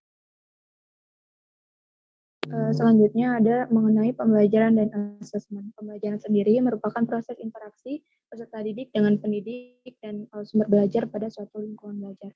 Nah, adapun prinsip dari pembelajaran itu yang pertama, pembelajaran dirancang dengan mempertimbangkan tahap perkembangan dan tingkat pencapaian peserta didik. Kemudian pembelajaran dirancang dan dilaksanakan untuk membangun kapasitas untuk menjadi pembelajar sepanjang hayat. Selanjutnya, prinsip selanjutnya yaitu proses pembelajaran mendukung perkembangan kompetensi dan karakter peserta didik secara menyeluruh, dan pembelajaran yang relevan yaitu pembelajaran yang dirancang sesuai dengan konteks lingkungan dan budaya peserta didik. Kemudian prinsip yang terakhir yaitu pembelajaran berorientasi pada masa depan yang berkelanjutan. Adapun prinsip dari asesmen, yang pertama, asesmen merupakan bagian terpadu dari proses pembelajaran, fasilitas pembelajaran, dan penyedia informasi yang menyeluruh. Kemudian asesmen dirancang dan dilakukan sesuai dengan fungsi asesmen tersebut. Selanjutnya, asesmen dirancang secara adil, proporsional, valid, dan juga dapat dipercaya. Hasil asesmen nantinya akan digunakan oleh peserta didik, pendidik, tenaga kependidikan, dan juga oleh orang tua atau wali sebagai bahan refleksi untuk meningkatkan mutu pembelajaran. Selanjutnya, mengenai perencanaan serta pembelajaran asesmen. Asesmen itu bisa dilakukan di awal ataupun di akhir pada pembelajaran. Jika asesmen dilakukan di awal pembelajaran, dapat dilakukan untuk mengidentifikasi kebutuhan belajar peserta didik, dan hasilnya nanti akan digunakan untuk merancang pembelajaran yang sesuai dengan tahap capaian peserta didik. Kemudian, satuan pendidikan dan pendidik memiliki keleluasaan untuk menentukan jenis, teknik, bentuk instrumen, dan waktu pelaksanaan asesmen berdasarkan karakteristik tujuan pembelajaran. Selanjutnya adalah pengolahan hasil asesmen. Satuan pendidikan dan pendidik memiliki keleluasaan untuk menentukan strategi pengolahan hasil asesmen sesuai dengan kebutuhannya. Kemudian satuan pendidikan dan pendidik menentukan kriteria ketercapaian tujuan pembelajaran. Dan untuk selanjutnya ada pelaporan kemajuan belajar. Satuan pendidikan menyiapkan pelaporan hasil belajar berupa rapor untuk peserta didik. Kemudian, satuan pendidikan memiliki keleluasaan untuk menentukan mekanisme dan format pelaporan hasil belajar kepada orang tua atau wali. Selanjutnya akan dijelaskan oleh Hilda. Oke, lalu ada perangkat ajar. Nah, perangkat ajar itu merupakan berbagai bahan ajar yang digunakan oleh pendidik dalam upaya mencapai profil pelajar Pancasila dan capaian pembelajaran. Nah, jadi perangkat ajar yang disediakan pemerintah itu ada 3, ada modul ajar, ada buku teks, dan ada model proyek penguatan profil pelajar Pancasila. Nah, modul ajar sendiri itu merupakan dokumen yang berisi tujuan, langkah, dan media pembelajaran, serta asesmen yang dibutuhkan dalam suatu topik berdasarkan alur tujuan pembelajaran. Nah, lalu ada buku teks. Buku teks itu ada 2 ya, ada buku teks utama dan ada buku teks pendamping. Buku teks utama merupakan buku pelajaran yang digunakan dalam pembelajaran berdasarkan kurikulum yang berlaku. Lalu ada buku teks pendamping. Nah, buku teks pendamping itu ada 2, ada buku pegangan siswa dan ada buku pegangan peserta didik. Lalu ada model proyek penguatan profil pelajar Pancasila. Nah, di dalam model ini, bukan modelnya, modul proyek penguatan profil pelajar Pancasila. Nah, jadi di dalam modul ini berisi contoh-contoh proyek untuk penguatan profil pelajar Pancasila, sehingga ini bisa dijadikan sebagai inspirasi untuk digunakan proyek-proyeknya. Lalu yang terakhir ada kurikulum operasional yang akan dijelaskan oleh Nia. Selanjutnya ada kurikulum operasional. Kurikulum operasional ini dikembangkan dan dikelola oleh satuan pendidikan dengan mengacu kepada struktur kurikulum yang ditetapkan oleh pemerintah. Kurikulum operasional yang dikembangkan menunjukkan kesesuaian dengan karakteristik dan kebutuhan peserta didik, satuan pendidikan, dan juga daerah. Dalam mengembangkan dan mengelola kurikulum operasional ini, satuan pendidikan sebaiknya melibatkan komite sekolah dan masyarakat. Kemudian pemerintah menyediakan contoh-contoh kurikulum operasional sekolah yang dapat dimodifikasi, dijadikan contoh atau rujukan untuk satuan pendidikan dalam mengembangkan kurikulum operasionalnya. Komponen-komponen di dalam kurikulum operasional yang dikembangkan dan digunakan di satuan pendidikan terdiri atas karakteristik satuan pendidikan, kemudian visi, misi, dan tujuan satuan pendidikan, pengorganisasian pembelajaran, dan juga perencanaan pembelajaran. Mungkin cukup sekian penjelasan dari kelompok 10 mengenai kurikulum Merdeka atau kurikulum prototipe. Saya serahkan lagi kepada moderator. Nah, baik, terima kasih kepada kelompok 10 yang telah menjelaskan mengenai kurikulum Merdeka. Nah, teman-teman semua sudah selesai sesi pematerian kita hari ini. Untuk selanjutnya kita masuk ke sesi diskusi. Nah, bagi teman-teman semua, jika ada pertanyaan, boleh raiskan atau mungkin boleh chat di kolom chat ya, boleh ditulis di kolom chat.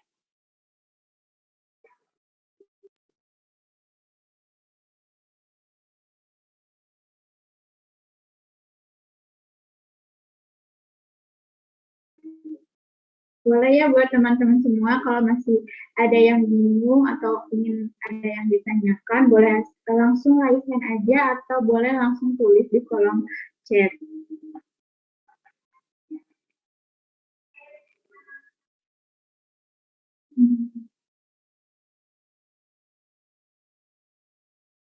Boleh, Nabila. Izin bertanya kepada kelompok 9, bagaimana perbedaan kompetensi antara kompetensi di kurikulum 2013 dengan kompetensi di kurikulum darurat? Sekian, terima kasih. Baik, terima kasih kepada Nabila. Untuk kelompok 9, apakah sudah tertangkap pertanyaan dari Nabila? Sudah. Mungkin ini kalau misalnya ada yang mau bertanya lagi, kita tampung dulu. Kita sesi sekarang 3 orang penanya dulu kali ya. Oke, dari teman-teman semua ada yang ingin bertanya? Boleh, Beatrice?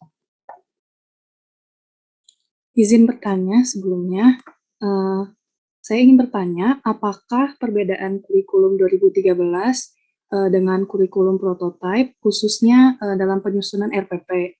Kemudian telah diketahui bahwa di kurikulum prototipe itu kan ada penggabungan IPA dan IPS. Nah, saya ingin bertanya bagaimana bentuk penilaian dari kurikulum ini untuk yang penggabungan IPA dan IPS. Terima kasih. Baik, berarti Beatrice untuk perbedaan 2013 dan prototype ini ditanyakannya kepada kelompok 10. Ya, iya Dea. Terima kasih Beatrice. Baik, ini Diva boleh Diva. Oke. Mau nanya, kan di tujuan kurikulum itu kan ada 4. Nah, pertanyaannya, dari 4 tujuan kurikulum itu, adakah tujuan yang paling dominan gitu? Kalau ada, bagaimana urutannya, apa saja? Terus, apa yang mendasari dominasi tersebut?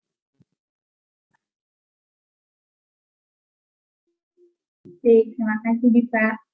Nah, mungkin ini sudah ada 3 penanya. Untuk Andrean, mungkin bisa disimpan dulu ya pertanyaannya. Oke, mungkin ini langsung saja kepada kelompok 9. Tadi Nabila bertanya, perbedaan di kurikulum 13 dan kurikulum prototype. Mungkin bisa langsung boleh dijawab oleh kelompok 9. Ya, baik. Untuk perbedaan kurikulum 2013 dengan kurikulum darurat, dalam kompetensinya, tadi Nabila nanya kompetensinya, dalam kompetensinya untuk kurikulum 2013 itu kompetensi dasarnya itu berupa lingkup yang urutan yang dikelompokkan pada 4 kompetensi, yaitu sikap spiritual, sikap sosial, dan pengetahuan. Nah, kemudian KD-nya juga dinyatakan dalam bentuk poin-poin yang diurutkan untuk mencapai KI yang diorganisasikan per tahun dan KD pada KI 1 dan KI 2 hanya terdapat pada mata pelajaran pendidikan agama dan budi pekerti dan pendidikan Pancasila dan kewarganegaraan. Sedangkan pada kompetensi di kurikulum darurat ini, kompetensi dasarnya yang disederhanakan pemerintah berfokus pada kompetensi esensial dan kompetensi prasyarat bagi kelanjutan pembelajaran di tingkat selanjutnya. Seperti itu, Nabila. Apakah terjawab dengan jelas? Sudah terjawab. Terima kasih, Asna. Baik, terima kasih juga, Nabila. Saya kembalikan kepada moderator. Baik, soal nomor 1 sudah terjawab. Selanjutnya, pertanyaan kedua buat kelompok 10. Bagaimana perbedaan kurikulum 2013 dan prototipe di susunan RPP-nya? Kemudian, bagaimana dengan sistem penilaian? Karena ada kesamaan antara IPA dan IPS.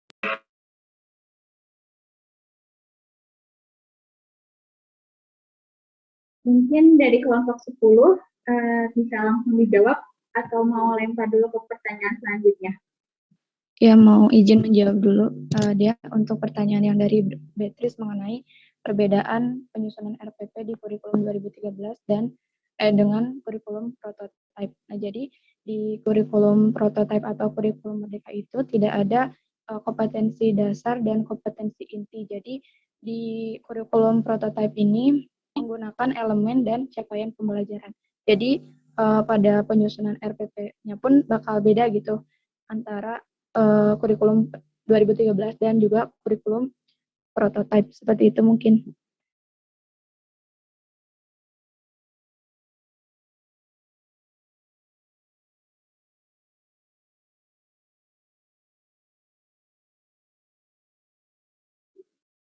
Oke, mungkin dari kelompok 10 menjawab bahwa dalam penyusunan RPP-nya ada perbedaan baik dari kurikulum 2013 ataupun kurikulum prototipe. Nah, tadi buat kelompok 10 bagaimana sih cara penilaiannya? Karena dari kurikulum prototipe kan ada penggabungan antara IPA dan IPS. Apakah sudah ada jawabannya untuk kelompok 10?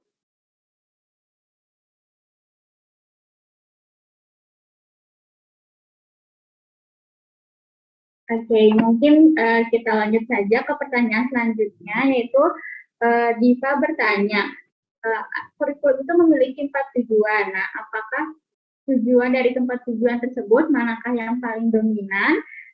Kalau bisa diurutkan, dan dari urutan tersebut apa yang mendasari urutan tujuan kurikulum tersebut? Mungkin ini bisa ke kelompok 8 kali ya. Boleh untuk kelompok 8?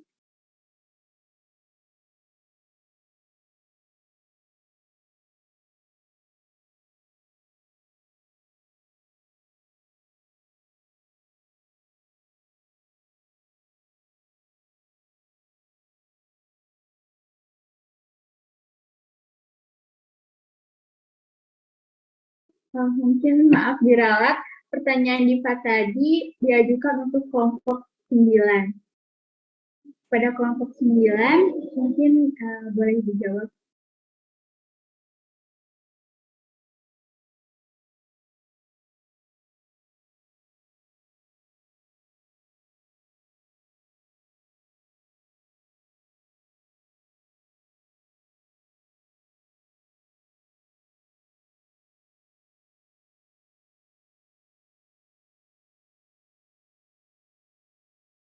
Oke, baik teman-teman, mungkin dari tiap kelompoknya sedang berdiskusi ya. Boleh, Egi? Aku izin berpendapat untuk pertanyaan dari Diva.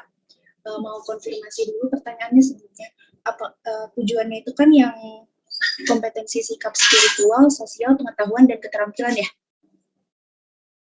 Iya, Diva nanya, kan dari tujuan 4 kurikulum itu mana yang urutannya paling dominan?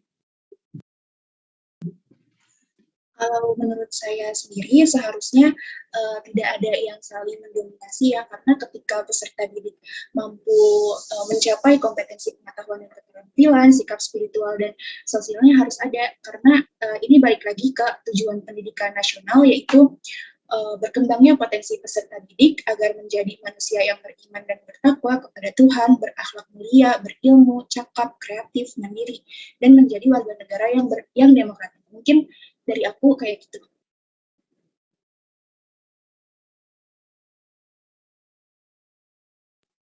Baik, terima kasih Egy. Mungkin untuk Dita, apakah sudah cukup jawaban dari Egy? Cukup, makasih. Baik.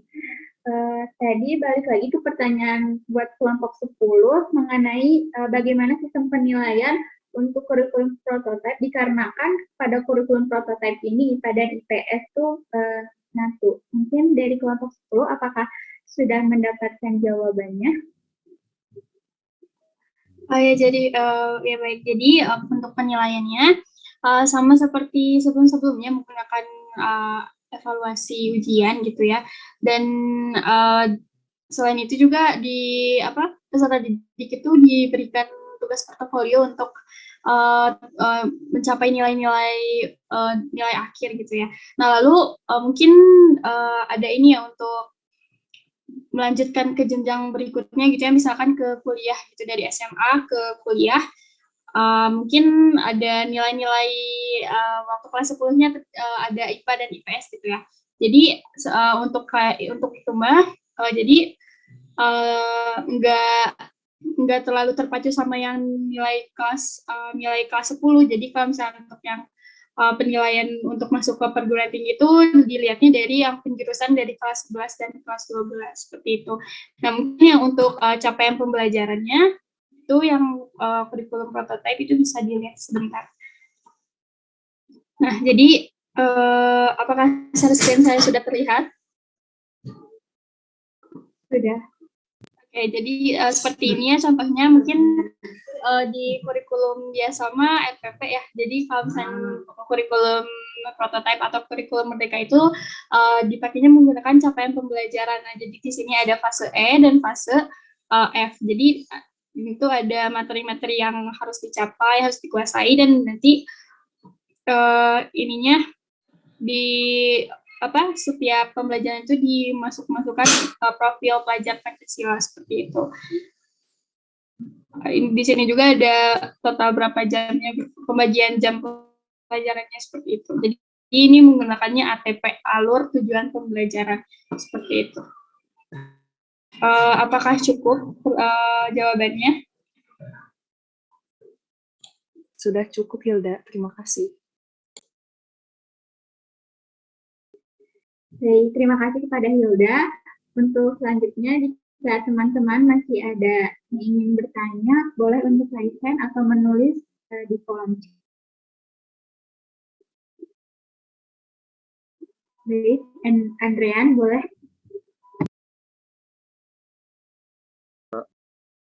Baik, terima kasih kesempatannya untuk bertanya. Izin bertanya untuk kepada kelompok 10, izin bertanya gitu ya, atau mengonfirmasi gitu, kalau dilihat dari tadi itu ada fase E dan fase F. Kalau setangkap aku itu berarti di fase E itu belum ada yang namanya peminatan kayak kimia, fisika, biologi ya, kalau setangkap aku gitu ya. Boleh dikonfirmasi kalau emang salah. Berarti ketika emang pada saat fase E atau kelas 10 itu kan tidak ada gitu ya materi tentang kimia gitu. Apakah materi-materi yang selama ini ada di kurikulum 13 yang berada di kelas 10 itu akan dipadatkan ke kelas pada saat di fase F gitu ya, atau kelas 11, kelas 12, atau bagaimana gitu. Terus kemudian apakah akan berpengaruh gitu kepada jam pelajarannya gitu. Terima kasih. Oke, terima kasih kepada Andrean. Mungkin pertanyaan kita tampung dulu. Selanjutnya pada Rara, boleh? Ya, baik, terima kasih moderator. Bismillahirrahmanirrahim. Saya izin bertanya pada kelompok 8 dan 9. Tadi kan kelompok 9 sudah menjelaskan perbedaan kompetensi dari kurikulum 2013 darurat dengan kurikulum 2013. Nah, tapi di sini saya bertanya bagaimana keunggulan dari tiap-tiap kurikulum tersebut, baik kurikulum 2013 maupun kurikulum 2013 dalam keadaan darurat. Terima kasih. Baik, terima kasih pada Rara. Mungkin kita tambah satu pertanyaan lagi. Apakah dari teman-teman semua masih ada pertanyaan?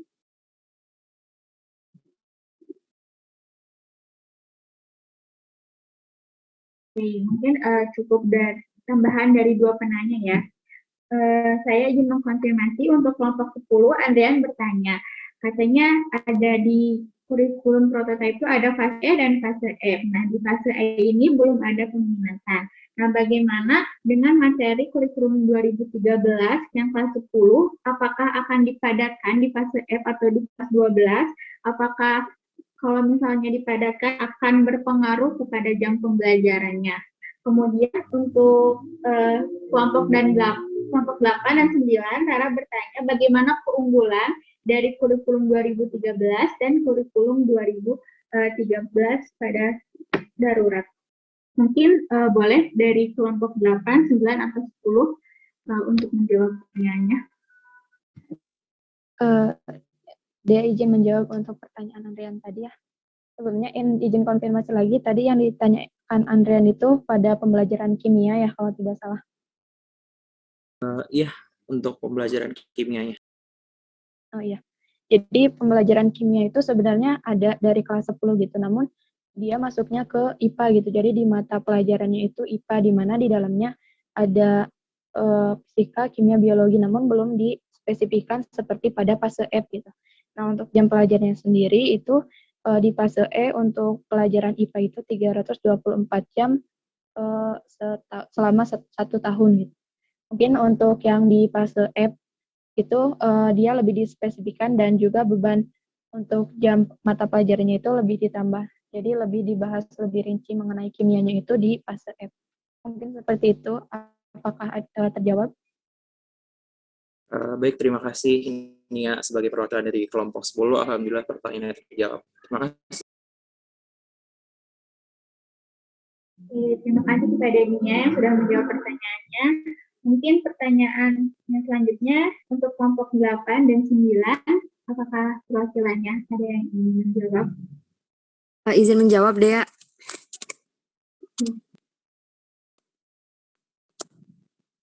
Silakan. Ya, jadi keunggulan dari kurikulum 2013 itu sendiri itu lebih kepada berpusat kepada siswa. Jadi siswa itu didesain supaya dia tuh lebih kreatif dan kesempatannya itu lebih luas gitu untuk mempelajari apa yang dia pelajari. Bukan hanya pengetahuan, tetapi juga dari sisi sifat, kreativitas, disiplin, dan juga keterampilan yang dimilikinya. Mungkin dari aku gitu aja.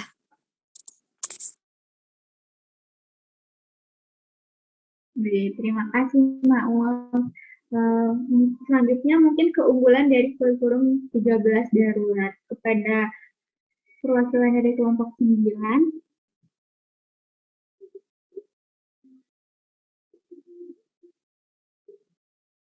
Ya, untuk kurikulum darurat ini karena ini dilakukannya untuk keadaan darurat ya di era COVID-19 ini, jadi kurikulum ini lebih ringkas gitu dibanding kurikulum 2013. Nah, adapun dampak positif dari kurikulum darurat ini diantaranya itu beban mengajar guru itu berkurang sehingga lebih fokus terhadap pendidikan dan pembelajaran yang esensial dan kontekstual. Terus siswanya juga tidak terlalu terbebani untuk menuntaskan seluruh capaian kurikulumnya dan bisa lebih berfokus pada pendidikan dan pembelajaran yang esensial dan kontekstual aja. Kemudian orang tuanya juga lebih mudah mendampingi anaknya belajar di rumah dan kesejahteraan psikososial siswa, guru, dan orang tuanya juga meningkat gitu. Karena pembelajarannya dilakukan secara jarak jauh juga, jadi guru dan siswa dituntut untuk beradaptasi untuk mengintegrasikan ICT dalam proses pembelajarannya. Tentunya ini akan menambah pengetahuan dan keterampilan guru dan siswanya dalam bidang teknologi, seperti itu. Oke, terima kasih pada Hasna. Untuk Rara, apakah jawabannya sudah cukup? Iya, jawabannya sudah cukup. Terima kasih untuk waktu dan pikiran. Untuk teman-teman semua, apakah masih ada pertanyaan atau ada yang ingin disampaikan?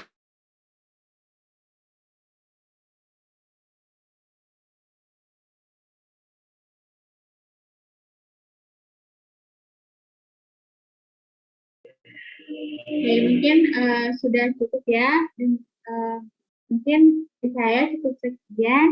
Saya kembalikan kepada Pak Widi.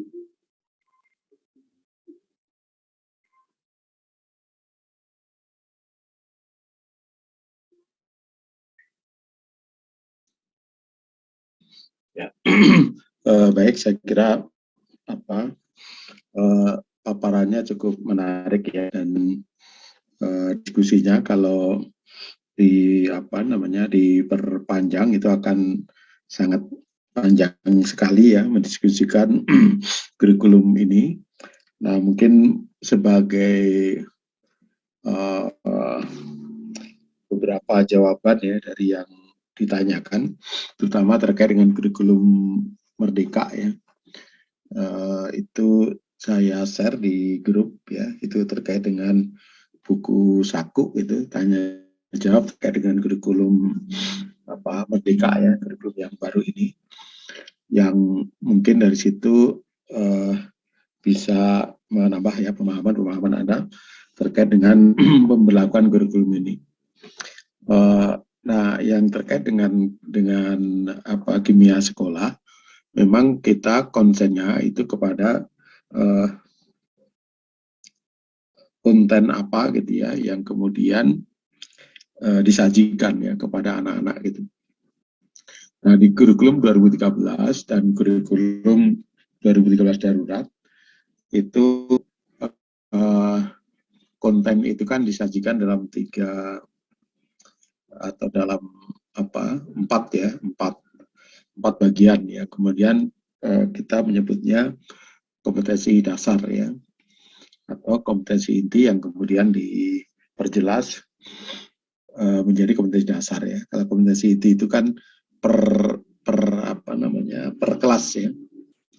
Jadi kalau mau melihat kompetensi satu jenjang pendidikan ya, kompetensi SD, SMP atau SMA, kompetensi SD, lulusan SD itu namanya SKL gitu, standar kompetensi lulusan. Jadi SKL itu ya SD SKL-nya 1 gitu, SMP SKL-nya 1, SMA SKL-nya 1. Nah, di bawah SKL itu ada namanya kompetensi inti. Kompetensi inti itu per kelas gitu. Jadi kompetensi inti kalau SMA ya ada kelas 10, ada kelas 11, ada kelas 12. Nah, kompetensi dasar itu di masing-masing mata pelajaran ya, di setiap kelas itu gitu. Makanya tadi yang kurikulum 2013 maupun yang 2013 darurat ya, atau khusus tadi, kompetensi dasar itu diberikan per kelas ya. Jadi dalam satu kelas itu apa saja yang mesti dikuasai ya oleh siswa. Nah, kemudian kompetensi ini itu kan sebenarnya meliputi 4 hal ya. Ada namanya kompetensi di bagian pengetahuan, ada di bagian keterampilan gitu, ada di bagian sosial, ada di bagian spiritual ya. Tetapi dalam proses pembelajarannya ya itu dibagi menjadi 2 kan, ada yang namanya direct teaching gitu atau direct learning, ada yang indirect ya, indirect teaching atau indirect learning. Direct itu maksudnya dia direncanakan ya, kemudian dia dilaksanakan ya sesuai dengan perencanaan itu, kemudian dia dievaluasi gitu. Itu namanya direct itu begitu. Dan yang masuk direct ini adalah konten-konten terkait dengan pengetahuan dan keterampilan. Ya, jadi kalau kurikulum 2013 itu pengetahuan dan keterampilan itu wajib ada gitu. Artinya wajib direncanakan, wajib dilaksanakan, dan wajib dievaluasi. Sementara kalau kompetensi dasar terkait dengan sikap sosial dan sikap spiritual ini itu tidak wajib direncanakan. Di dalam perencanaan RPP-nya nggak wajib ada, tetapi wajib dilaksanakan, gitu ya. Dalam proses pembelajarannya itu wajib kemudian mengaitkan antara pengetahuan dan keterampilan yang diajarkan itu dengan sikap sosial dan sikap spiritualnya. Tetapi tidak wajib dievaluasi, gitu. Jadi kita tidak perlu mengevaluasi ya dalam pembelajaran kimia itu terkait dengan sikap sosial dan sikap spiritual, gitu. Ya. Tapi yang wajib kita evaluasi, yang wajib kita rencanakan, wajib dilaksanakan adalah pengetahuan dan keterampilan tadi. Itu untuk kompetensi 2013, dan ini yang menjadi konsen di kimia sekolah ya. Terkait dengan perencanaan itu kan adanya di standar proses. RPP itu ya mau kurikulum 2013, mau kurikulum Merdeka, itu acuannya ke standar proses. Ya, standar proses itu yang Permendikbud yang tahun 2016 itu ya, yang kemudian ada penyederhanaannya. Mas Menteri kan menyederhanakan itu di yang tahun 2019 itu, yang bisa jadi satu halaman lah kira-kira gitu. Dan dua-duanya bisa dipakai ya, mau yang utuh atau mau yang satu halaman. Kemudian yang evaluasi ya nanti menganutnya ke standar evaluasi. Dan evaluasi ini sebenarnya tidak terlalu berbeda ya. Tidak berbeda, prinsip-prinsipnya tidak terlalu berbeda antara kurikulum 2012 dengan kurikulum Merdeka gitu. Nah, tadi di kurikulum 2013 yang menjadi konsen kita di kimia sekolah adalah kompetensi dasar dari per kelas gitu. Nah, di kurikulum Merdeka itu kompetensi dasar, istilah kompetensi dasar itu sudah tidak ada lagi, tetapi muncul istilah baru namanya capaian pembelajaran gitu. Nah, capaian pembelajaran itu sebenarnya ya isinya mah kompetensi. Cuman kalau capaian pembelajaran itu kompetensi dasar ya terkait dengan pengetahuan, keterampilan dan sikap itu diintegrasikan. Ya, kalau di kurikulum 2013 itu kan dipisah-pisah ya. Makanya ada KD 3 titik itu yang kompetensi dasar pengetahuan, dan ada KD 4 titik gitu. Yang 4 titik itu yang kompetensi terkait dengan keterampilan gitu. Nah, kalau capaian pembelajaran itu maunya tidak dibagi-bagi, tetapi dijadikan satu kesatuan antara aspek pengetahuan, aspek keterampilan, dan aspek sikap tadi gitu. Nah, ini yang mungkin menjadi konsen kita di kimia sekolah gitu. Nah, oleh karena itu ini mungkin saya perluas tadi yang pertanyaan pertama tadi ya. Itu tadi siapa saya agak lupa tadi yang bertanya pertama kali tadi siapa? Nabila, Pak. Nabila ya. Jadi pertanyaan bagaimana perbandingannya gitu ya. Perbandingan antara kurikulum 2013 kemudian dengan kurikulum Merdeka. Karena kalau kurikulum 13 Darurat kan sebenarnya KD-nya mah sama dengan kurikulum 2013, tetapi pencapaiannya itu tergantung dari sekolah masing-masing gitu ya.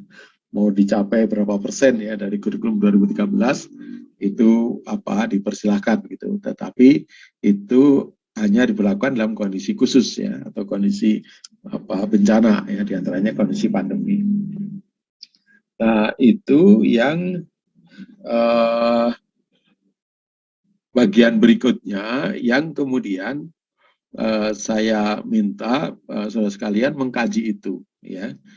Jadi yang pertama Anda lihat standar isi ya.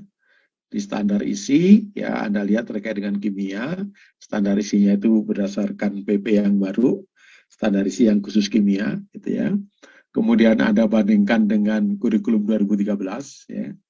Kompetensi dasar dan kompetensi kompetensi dasar yang pengetahuan dan keterampilan itu.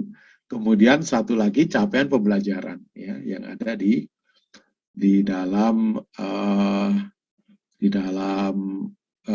kurikulum Merdeka ya. Jadi kira-kira slide pertama itu Anda coba buat tabel gitu ya, per kelas gitu. Jadi kelas 10 menurut menurut standar isi ya, apa standar isi maksudnya Permendikbud yang baru terkait dengan standar isi itu. Kelas 10 isinya apa saja gitu. Kemudian menurut kurikulum 13 isinya apa, terus menurut kurikulum Merdeka isinya apa, gitu ya. Jadi ada apa namanya? Ada 3 ini, ya 3 itu. Nah kemudian setelah itu di bawahnya ada berikan apa komentar gitu ya. Komentar itu melihat persamaan dan perbedaannya, ya persamaan dan perbedaannya. Nah, itu yang apa pertama ya dari kelas 10 ya, kelas 11, kelas 12. Kemudian yang kedua kita akan masuk kepada nanti kita sepertinya akan lebih mengacu kepada kurikulum 2013 ya. Kurikulum 2013 terkait dengan konten-konten kimia yang akan kita bahas gitu. Nah, di kurikulum 2013 itu yang mungkin pertama itu kita bahas itu terkait dengan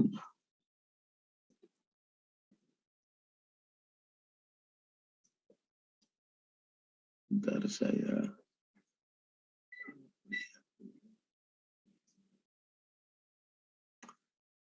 jadi yang terkait dengan metode ilmiah ya ikatan kimia kita indikan saja.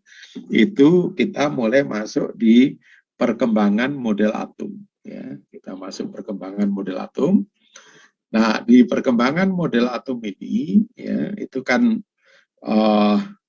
mungkin Anda coba keluarkan ya konsepnya apa saja ya atau pengetahuan konseptualnya apa saja gitu. Ya, pengetahuan konseptual itu misalnya ya Anda katakan model atom Thomson ya. Itu apa ya model atom Thomson atau misalnya Thomson menggambarkan gitu model atom seperti roti kismis misalnya gitu, di mana di dalamnya ada inti yang berbentuk bulat, kemudian ada elektron yang menempel di situ misalnya kayak gitu ya. Nah, itu namanya pengetahuan konseptual itu begitu. Ya, jadi utuh gitu. Ya, misalnya model atom Bohr ya, model atom Bohr itu pengetahuan konseptualnya itu bisa jadi berupa prinsip ya atau berupa hukum atau berupa apa hipotesis, itu bisa merupakan pengetahuan konseptual gitu ya. Ya, misalnya model atom mekanika kuantum ya, di mana menempatkan atom itu seperti apa ya, elektron di mana gitu. Nah, itu Anda sebutkan dalam satu kalimat. Nah, itu namanya pengetahuan konseptual gitu ya. Ya, jadi pengetahuan konseptual itu bisa berupa konsep, bisa berupa prinsip, bisa berupa hukum gitu. Ya, bisa berupa teori ya, bisa berupa teori. Ya, misalnya model atom Bohr itu mungkin kecenderungannya kepada teori gitu ya. Nah, jadi itu Anda apa namanya? Uraikan ya beberapa konsep yang mesti ya dikuasai siswa ya, yang tercakup di dalam perkembangan model atom itu gitu ya, yang tercakup di dalam perkembangan model atom. Nah, itu 2 tugas itu yang nanti kita akan diskusikan di minggu depan ya. Nah, kalau kemudian nanti sudah Anda ketemu ya perkembangan konsep pengetahuan konseptualnya ya, maka kemudian ya berikutnya Anda cari ya pengetahuan faktualnya gitu. Jadi pengetahuan faktual apa saja yang kemudian membangun pengetahuan konseptual tadi, gitu ya. Jadi karena kita guru, kita mulai dari ujungnya, gitu ya. Nah, kemudian dari pengetahuan faktual yang ada itu, nah pengetahuan faktualnya itu didapat berdasarkan prosedur apa, gitu ya. Berdasarkan prosedur apa. Nah, itu berarti pengetahuan prosedural, gitu. Ya, jadi kalau model Atom-Thomson tadi, pengetahuan proseduralnya itu kira-kira terkait dengan bagaimana Thomson menemukan elektron. Percobaannya seperti apa gitu. Nah, kemudian setelah itu pengetahuan faktualnya adalah berdasarkan Thomson itu apa fakta-fakta dari elektron yang dia temukan gitu. Ya, mungkin elektron itu bermata negatif, ya, elektron itu memiliki massa, ya. Elektron itu kemudian bergerak, ya, tegak lurus dan seterusnya. Itu adalah pengetahuan faktual. Nah, dari pengetahuan faktual itu kemudian nanti bagaimana dari pengetahuan faktual itu kita fasilitasi agar siswa itu bisa mengkonstruksi pengetahuan konseptualnya, gitu ya. Nah, ini prosesnya secara keseluruhan itu nanti akan seperti itu, gitu ya. Nah, setelah Anda sudah bisa membuat pengetahuan proseduralnya, pengetahuan faktualnya, pengetahuan konseptualnya, nah itu baru kemudian Anda sajikan, ya kira-kira Anda menyajikannya itu seperti apa gitu. Yang kemudian menggunakan prinsip-prinsip student center, ya, menggunakan prinsip-prinsip keterampilan abad 21 gitu, ya, prinsip-prinsip keterampilan berpikir tingkat tinggi gitu. Nah, itu berikut-berikutnya itu semacam itu. Dan ini kira-kira gambaran yang Anda lakukan itu di dalam kimia sekolah ini gitu. Ya, kimia sekolah 1 itu harapannya Anda sudah terbiasa menemukan pengetahuan konseptual dari setiap kompetensi dasar, kemudian pengetahuan faktualnya, kemudian pengetahuan proseduralnya, ya, itu yang mesti selesai di kimia sekolah 1. Nah, nanti di kimia sekolah 2 itu kita lebih konsen kepada bagaimana mengkonstruksi, ya. Kita memfasilitasi siswa agar dia bisa mengkonstruksi, membangun dari pengetahuan-pengetahuan faktual yang dia dapatkan menuju kepada pengetahuan konseptual yang harus dia kuasai gitu. Ya, walaupun di kimia sekolah 1 ya sampai sana, tapi konsen kita baru di awal. Di kimia sekolah 2 konsen kita di bagian akhirnya gitu. Itu gambarannya. Nah, oleh karena itu untuk memulai hal ini minggu depan, ya, atau tugasnya sekarang adalah pertama tadi, ya, Anda membandingkan, ya, antara kompetensi dasar atau capaian pembelajaran yang ada di dalam standar isi berdasarkan Permendikbud yang baru, kemudian yang kedua kurikulum 2013, yang ketiga di kurikulum Merdeka. Ya, Anda bandingkan. Nah, setelah itu dibandingkan itu maksudnya kan tinggal Anda ambil saja, ya. Anda buat dalam 3 kolom gitu. Kolom pertama standar isi Permendikbud sekian. Kolom kedua K13 Permendikbud sekian yang revisi 2018, ya. Kemudian kolom ketiga kurikulum Merdeka Permendikbud sekian gitu. Ya, Anda cari terkait dengan konten kimianya, ya, yang dalam K13 itu disebut sebagai kompetensi dasar, ya. Kalau kurikulum Merdeka itu disebut sebagai capaian pembelajaran, ya, di situ. Nah, setelah Anda sandingkan 3 kolom itu Anda pelajari, kemudian di bawahnya Anda buat semacam perbandingan, ya. Perbandingan itu Anda cari saja persamaan dan perbedaan, ya, dari konten, ya, untuk distandarisi, konten di kurikulum 13 dan konten yang ada di kurikulum Merdeka gitu, ya. Yang pertama. Terus yang kedua, kita mulai dari kita menggunakan ya kurikulum 13 untuk apa kita belajar menguraikan konten ini. Dan di kurikulum 2013 itu yang pertama nanti yang akan kita diskusikan itu terkait dengan perkembangan model atom, gitu ya. Nah, di perkembangan model atom ini tugas Anda apa? Anda tuliskan ya, Anda tuliskan pengetahuan konseptual yang ada di dalam perkembangan model atom itu ya. Perkembangan model atom kan sebenarnya jelas ya, dari Dalton, kemudian Thomson, kemudian Rutherford, kemudian Bohr, kemudian mekanika kuantum. Dan di mekanika kuantum itu nanti ada konsep terkait dengan konfigurasi ya. Ada konsep mungkin terkait dengan bilangan kuantum misalnya kayak gitu.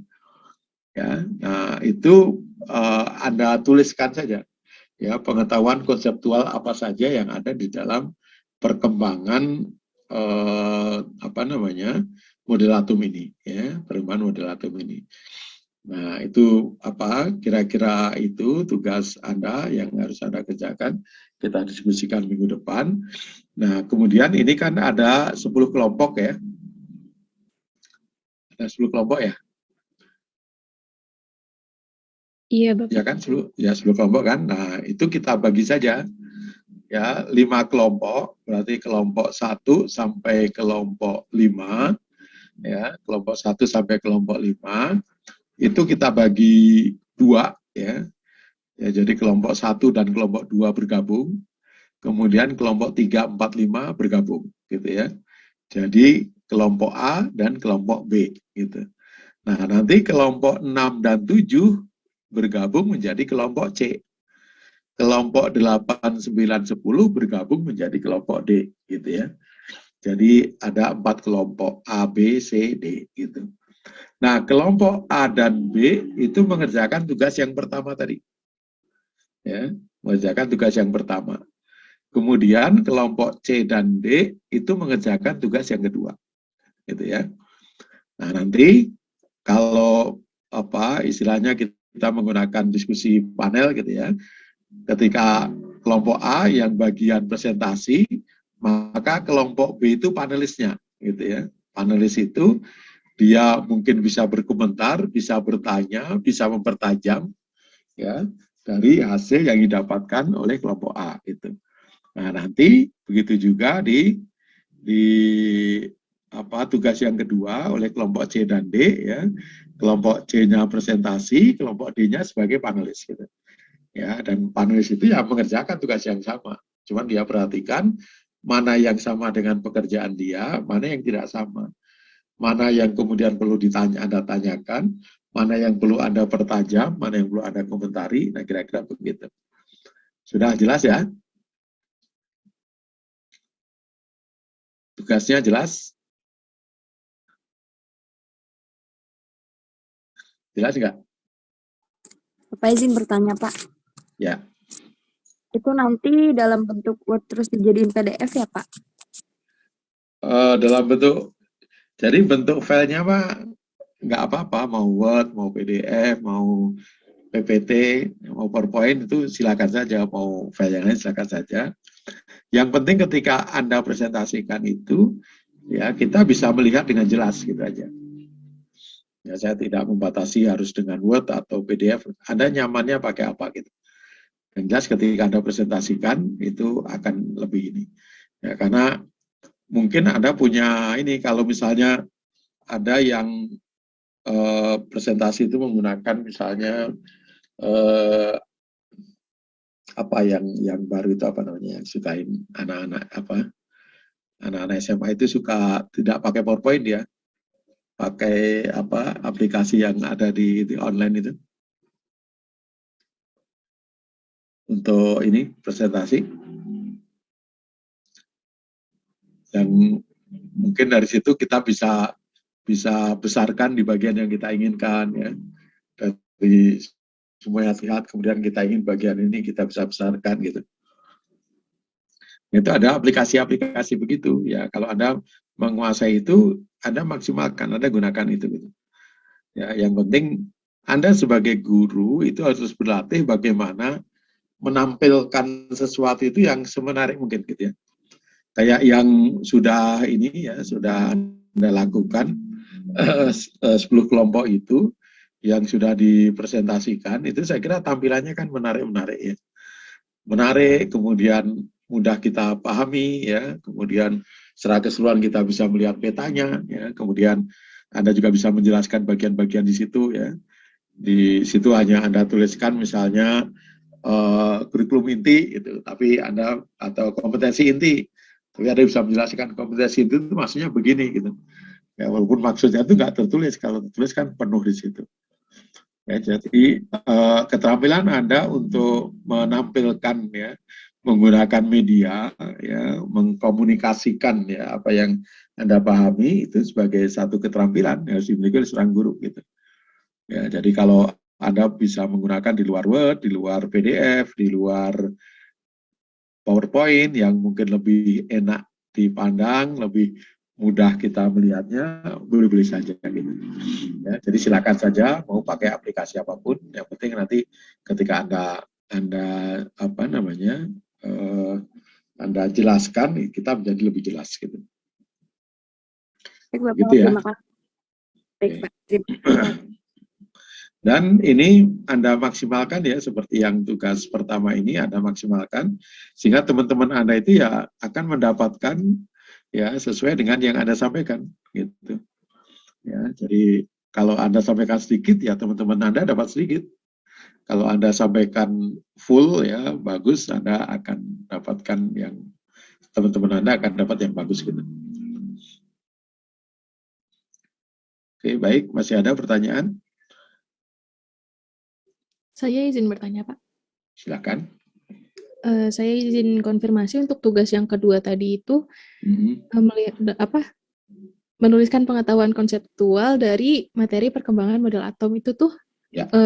Pengetahuan konseptualnya saja ya, Pak ya, belum ke pengetahuan faktual dan prosedural. Belum. Ya, pengetahuan konseptualnya saja. Oke, Ya, baik, Pak. karena untuk sampai ke situ sepertinya juga perlu waktu itu. Nah, nanti kalau minggu depan kita sukses sampai di pengetahuan konseptual, clear gitu, maka di minggu berikutnya baru yang pengetahuan konseptualnya itu kita cari pengetahuan faktualnya, kita cari pengetahuan proseduralnya gitu. Gitu ya. Jadi baru sampai kepada pengetahuan konseptualnya saja dulu. Baik, terima kasih. Oke, masih ada?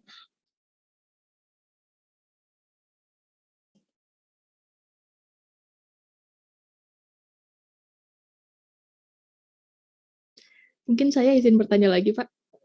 Boleh. Untuk minggu depan perkuliahannya akan tetap di hari Selasa atau hari Senin, Pak? Ya kayaknya enak juga ya sore ya. Selasa sore gini kayaknya enak ya. Saya khawatirnya ini aja kalau sore itu udah habis gitu. Pas sudah habis itu sudah tinggal sisa, tapi saya lihat cukup apa namanya, masih bersemangat gitu. Anda sebelumnya Selasa siang ada kuliah nggak? Ada, Pak, sebagian. Oh, sebagian. Ya, saya kira tetap aja Selasa sore deh. Kayaknya kita nggak terganggu. Ya, karena mungkin daring ya. Kalau luring itu kayaknya sih nggak memungkinkan kalau sore itu udah, apalagi musim hujan ya. Kalau pengalaman itu hujan sudah sambil kuliah itu sambil mikirin nanti naik angkut pakai apa, ini pulangnya gimana gitu. Udah gelap. Kalau daring kan saya kira masih memungkinkan lah.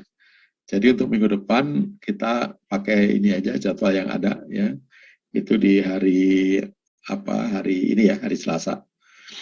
Dan kalau kita udah tetap nanti sebenarnya bisa sih Zoom-nya pakai Zoom yang departemen. Kalau ini yang bikin Zoom siapa? Saya, Pak. Ada bikin ini akun baru terus gitu? Iya, Pak, tiap minggu. Oh gitu. Kalau gitu ini aja. Nanti pakai Zoom yang departemen saja. Nanti saya buat secara berulang ya, sehingga karena kalau sesuai jadwal itu kita tidak diganggu yang lain. Kalau tidak sesuai jadwal itu suka ini gangguan-gangguan gitu. Karena kan itu berarti jadwal kosong gitu. Kan kita jadwal asalnya kan hari ini kan ya, Selasa ya? Iya, Pak. Ya, ya udah. Dan ini saya mulai jam 4 ya, kan selesai jam 6. Itu kan sebenarnya kalau totalnya itu kan ada 150 menit kan ya. Kalau jam 4 sampai jam 6 itu kan baru 120 kan ya. Kalau misalnya full ya. Artinya sisanya itu untuk tadi mengerjakan tugas gitu. Mungkin nanti ya saat itu bisa jadi hanya sejam setengah gitu. Karena intinya di kimia sekolah itu adalah keterampilan ini Anda melakukan ya bagaimana menyiapkan apa konten itu gitu. Karena kalau Anda mendengarkan ceramah saya itu mah nggak akan banyak yang Anda dapat gitu. Ini akan banyak ya, terus Anda berlatih bekerja, nanti saya kasih komentar, kita kasih komentar bersama ya. Kasusnya mungkin tadi yang awal nanti kita selesaikan yang tadi perkembangan model atom gitu. Nah, kemudian kalau itu sudah ya kita akan perkembangan model atom itu berarti nanti ada sampai ke ini ya, sampai ke sifat periodik atau ya sudahlah perkembangan model atom aja dulu sampai konfigurasi. Nah, dari situ kita nanti kontennya kita ubah ke sifat periodik, kemudian ke ikatan kimia, kemudian ke geometri molekul ya. Kemudian ke gaya intermolekuler gitu. Kemudian larutan. Targetnya itu sampai larutan, ya targetnya. Tapi kalau misalnya tidak selesai, ya sampai selesainya saja. Nanti kan kita lanjutkan di kimia sekolah 2 gitu. Kalau itu selesai, maka kimia sekolah 2 itu kita akan mulai dari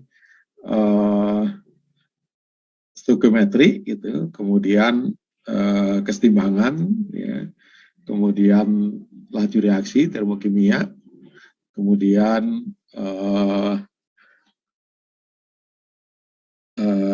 elektrokimia ya. Nah, itu ilmu dasarnya itu segitu ya. Kemudian nanti kita kalau mau terapkan di kimia unsur, kimia organik, dan biomolekuler gitu. Nah, itu kira-kira bayangannya seperti itu ya. Dan setiap angkatan itu punya kecepatan masing-masing ya. Ada yang angkatan tertentu itu hanya baru sampai ke perkembangan model atom itu beberapa pertemuan itu. Ya. Ada yang sampai keseimbangan ya itu beda-beda. Nanti saya lihat Anda itu sampai apa gitu ya. Karena intinya adalah ketika sudah paham bagian ini baru kita lanjutkan gitu. Kalau belum paham ya diulangi lagi gitu. Ya, kayak misalnya tugas yang pertama itu kalau hasilnya tidak memuaskan, biasanya saya minta tolong buat lagi, direvisi gitu ya. Direvisi ya sehingga hasilnya bagus gitu. Nah, karena tugas yang pertama ini hasilnya sudah sangat bagus, ya sudah kita selesai, kita maju ke berikutnya gitu. Ya, nanti kalau misalnya terutama yang menguraikan ini kan pengetahuan konseptualnya, kalau sudah bagus ya berarti kita lanjut, kalau belum mungkin minggu depannya lagi masih terkait dengan bagaimana kita mengeluarkan ya pengetahuan konseptualnya dari kompetensi dasar yang ada itu. Ya, jadi kita mengalir saja. Baik, masih ada pertanyaan? Cukup jelas ya? Baik, kalau cukup ini saya lupa lagi siapa ininya. Koordinator kelasnya siapa? Saya, Pak, Naura. Naura ya, Naura tolong di itu approve di spot. Ya, baik. Terus insya Allah kita ketemu lagi minggu depan ya, kita tutup. Assalamualaikum warahmatullahi wabarakatuh. Waalaikumsalam.